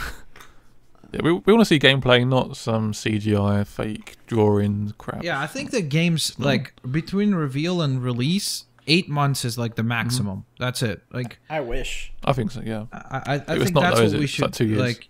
You show it to us, and within 8 months, I should be able to play what you're claiming that I'm going to be able to. it's play. like 8 years for The Last Guardian. Do the Apple thing. Show the game at E3 and be like, it is on the truck to the stores. Man, imagine it. That would be insane. The hype though on that I game. honestly Imagine think if they did that with Last Guardian at E3. Me and Scott talked about this last year when we were at E3. We sat there and we said, like, no matter what the game was, if they came out and said, our game comes out tomorrow, I feel like that would sell an insane amount because of the allure and the, like, intrigue behind that idea would be so Well, that Silent popular. Hill thing done quite well. The hype run, that was quite Look good. how successful PT PT was. Yeah. Yeah, I mean, exactly. that they said, hey, look, that thing's out there, go play it, and I mean, people it's loved free, it. right? Well, yeah. Besides the fact that it was free. But it's also It's like a like test, remember that depends what game it is, right? Because if it's like Last Guardian, I almost wonder like how much would it really sell? Because it's like it's the gamers that would buy it, right? Like your Yeah, Joe that's- Schmo that's that plays true. Madden You're- doesn't know what the heck Sure. Last Guardian is. He doesn't know any of the history behind it, right? That's what you got. That's what marketing is. Yeah, with no marketing, only the people that are watching E3, which is Mm-hmm. the smallest, percentage of. It's But if Sony went berserk and just like ads everywhere and just pumped it, hyped it up around the launch of like E3 and stuff, they would. I do. I think maybe it's a discussion for a different day, but the growth of the game industry has almost hurt the quality in significant ways that you find yourself thinking about how this has become an industry so driven by mass appeal and money that we don't even care about what the game is. All it's about is selling you an idea. And I think that is an interesting point that, like, hey, we want to sell you, be this assassin, be this war hero, be this, whatever. And as long as they get that idea in your head, Destiny, you can unlock the entire galaxy and go, and they get that idea in your head, they sell you the game. Job well done, pat on the back, for the old guy with the graying hair, in his Lamborghini, because that is what it's about now. And maybe it always was about that to a degree, but I feel like the earlier generations of consoles and even PC development, obviously, there was a certain love and like pride behind it that I feel is evaporating as these studios increase. The faces become less important. You're just another, person working on rocks for the next, giant open world game. It's a formulated, a factory built experience instead of a handcrafted, and that's why we see the lean towards indies for the people who do really care. And it's unfortunate they don't have the money, like we've mentioned, to make something as big as these humongous publishers can pump out every year. Well, not if you're No Man's Sky, right? According to them, it's going to be huge. Yeah, I'll be interested to see if that really does. How's that go? Yeah. It really does what? We don't know what it does. Exactly. Yeah, that's what I'm saying. It really does what everyone individually thinks that it does. It does good. The Subconscious 022 had some thoughts about betas. He said, I think betas for multiplayer games are not a problem, as the aim of those games is to get people addicted. Letting people play it is a great thing. In fact, I remember being really hyped for Titanfall because of the beta, but then disappointed when they realized that there was barely any content in the game. No single player, not enough weapons, modes, etc. I don't get what is going on with the hype for Evolve. I'm definitely excited, but I haven't played. And then he goes on to say he's personally totally sick of sequels and wants a bunch of new franchises and passion projects. And I bring that one up just because there's a lot of people who seem to echo that multiplayer betas they felt were a good thing because it gives them a chance to play the game. I wonder from the sales side of it, though, if betas are, especially multiplayer-only games, are a huge knock, because then it feels like you've experienced the whole thing already, and so unless you absolutely love it, there's no reason to come back for more. That's another... I think Titanfall destroyed that game. That beta. I mean, we had that conversation a couple of weeks ago. Right. I mean, we said, like, the beta for Destiny and Titanfall, I think both of them hurt them a little bit. I mean, Destiny, though, had the promise that this is only a chunk of the game, whereas Titanfall was like, you'll get more maps. Yeah. And like, that's a harder to get. I mean, Activision sort of lied to us, really. Yeah. I mean, nasty people over there. I still would love to get, like, a... Jeff Keighley did sort of those final hours of Portal 2 and I believe Tomb Raider. Oh, yeah. That was well done. Love to see one on Destiny, just to know, like, and you'd probably never get honest answers, but just to know how the developers feel about that game, what they initially envisioned, how it was, twisted and turned throughout the years, and sort of like where, I don't want to say fault, but where the decisions fell that created the game that we have in our hands. Well, I mean, look, I think at the end of the day, there's probably a lot of people there who are like very, maybe like, super critical and had a bit of a different vision. But then there's a lot of people who are very happy because of the sales and because of the fact that there really is a lot of people that love that game, right? Like there's tons of active players. It's hyper successful for sure. Yeah. So it's probably a bit of both, I would imagine. I don't think that there's a lot of people there that like hate what turned out or like what was the final project, right? Oh no, I just, like, we talk about the first trailers, I wonder if those people, like, where it turned from that to this. Not saying this is terrible or anything or not successful, but like, okay, we're gonna have all these different areas. We even saw concept art for multiple areas on Earth, a bunch of different things, and it sort of then, I just want to know why it got slimmed down. Was it money? Was it a really brutal DLC scheme that Activision just wanted to do? Was it I would not be surprised if they psychologically structured Destiny in a way to increase your addiction and grind. I mean, that's the smart business practice, but just where things were decided would be fun to know. Our last comment for the day comes from Striker Plays MC, and he says, although I agree on some of your opinions on indie games, those developers could go back and get a normal job, but then they're not developing their game. With big AAA games, the executives are trying just to make money. Whether it's a big game or not, it lacks passion. You always say that games like Destiny make money and are terrible. Indie developers can't pour in development hours or cash to create a game that turns out bad. They have to make something good. That's the thing. Some people these days play just on Steam and buy these obscure games, and they find out that they're gems. And I guess, like, just the general idea that indie developers are making passion projects, I think that used to be true, but Max, something like, you brought up about staying afloat, or Gabe with the closing of Robotoki, I think even indie now is about making money and doing what you can to capitalize on the latest trend more than it is making, your game big. I mean, because there's indie games that still cost $1 million, even, millions, even though they are independent. But then you have something like Shovel Knight. That's obviously a passion project. And it didn't cost them millions of dollars to do. So I think there's also different tiers of indie, Indie. I think the word indie doesn't mean what it used to mean. Yeah, at all. of course not. Yeah, that's what I was saying at the beginning. Yeah. Remember, like I think it's already changed. Indie doesn't mean two guys in their garage. It just doesn't mean. It just means not Ubisoft, EA, Nintendo, Microsoft, or Sony. Basically. I mean, sometimes it does. It just means it's a. I mean, because No independent Man's studio Sky is in- being made by like 10 or 15 guys, and that game is huge. But isn't but Sony's helping? Yeah, with- but they have a lot of money to back themselves. Yeah, no, but because you said two guys in a garage. The team that's working on No Man's Sky is a tiny team.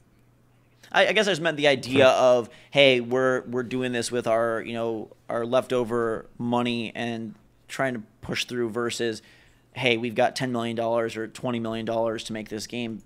That still could qualify as indie even if they're paying a lot. It's just we're not seeing where the gap is there's no indie idea game with a $500 million budget. Yeah. That no exist. game should have a $500 million budget. Yeah, that's also true. Because let's be honest, let's say 1/5 of that is going to go to the development, then 4/5 are going to be marketing dollars. Yeah, sure.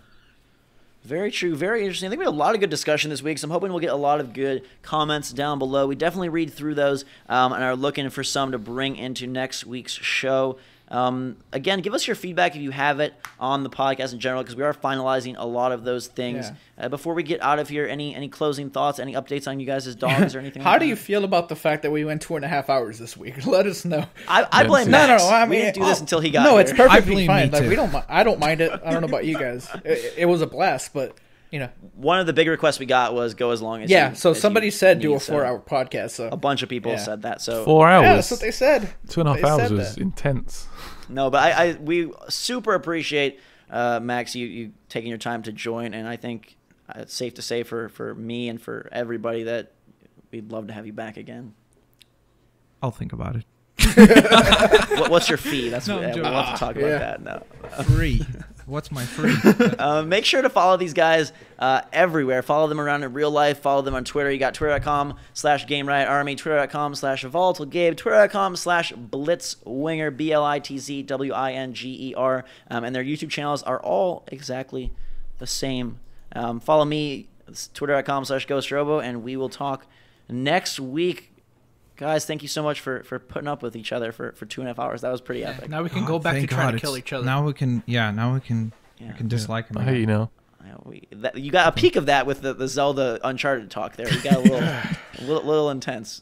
But Gabe, you can go back and beat Gat Out of Hell for your 4th time. So we'll be looking for the update in the Gat Out of Hell minute next week. Until that time, though, guys and girls, thank you so much for watching. Thank you so much for joining.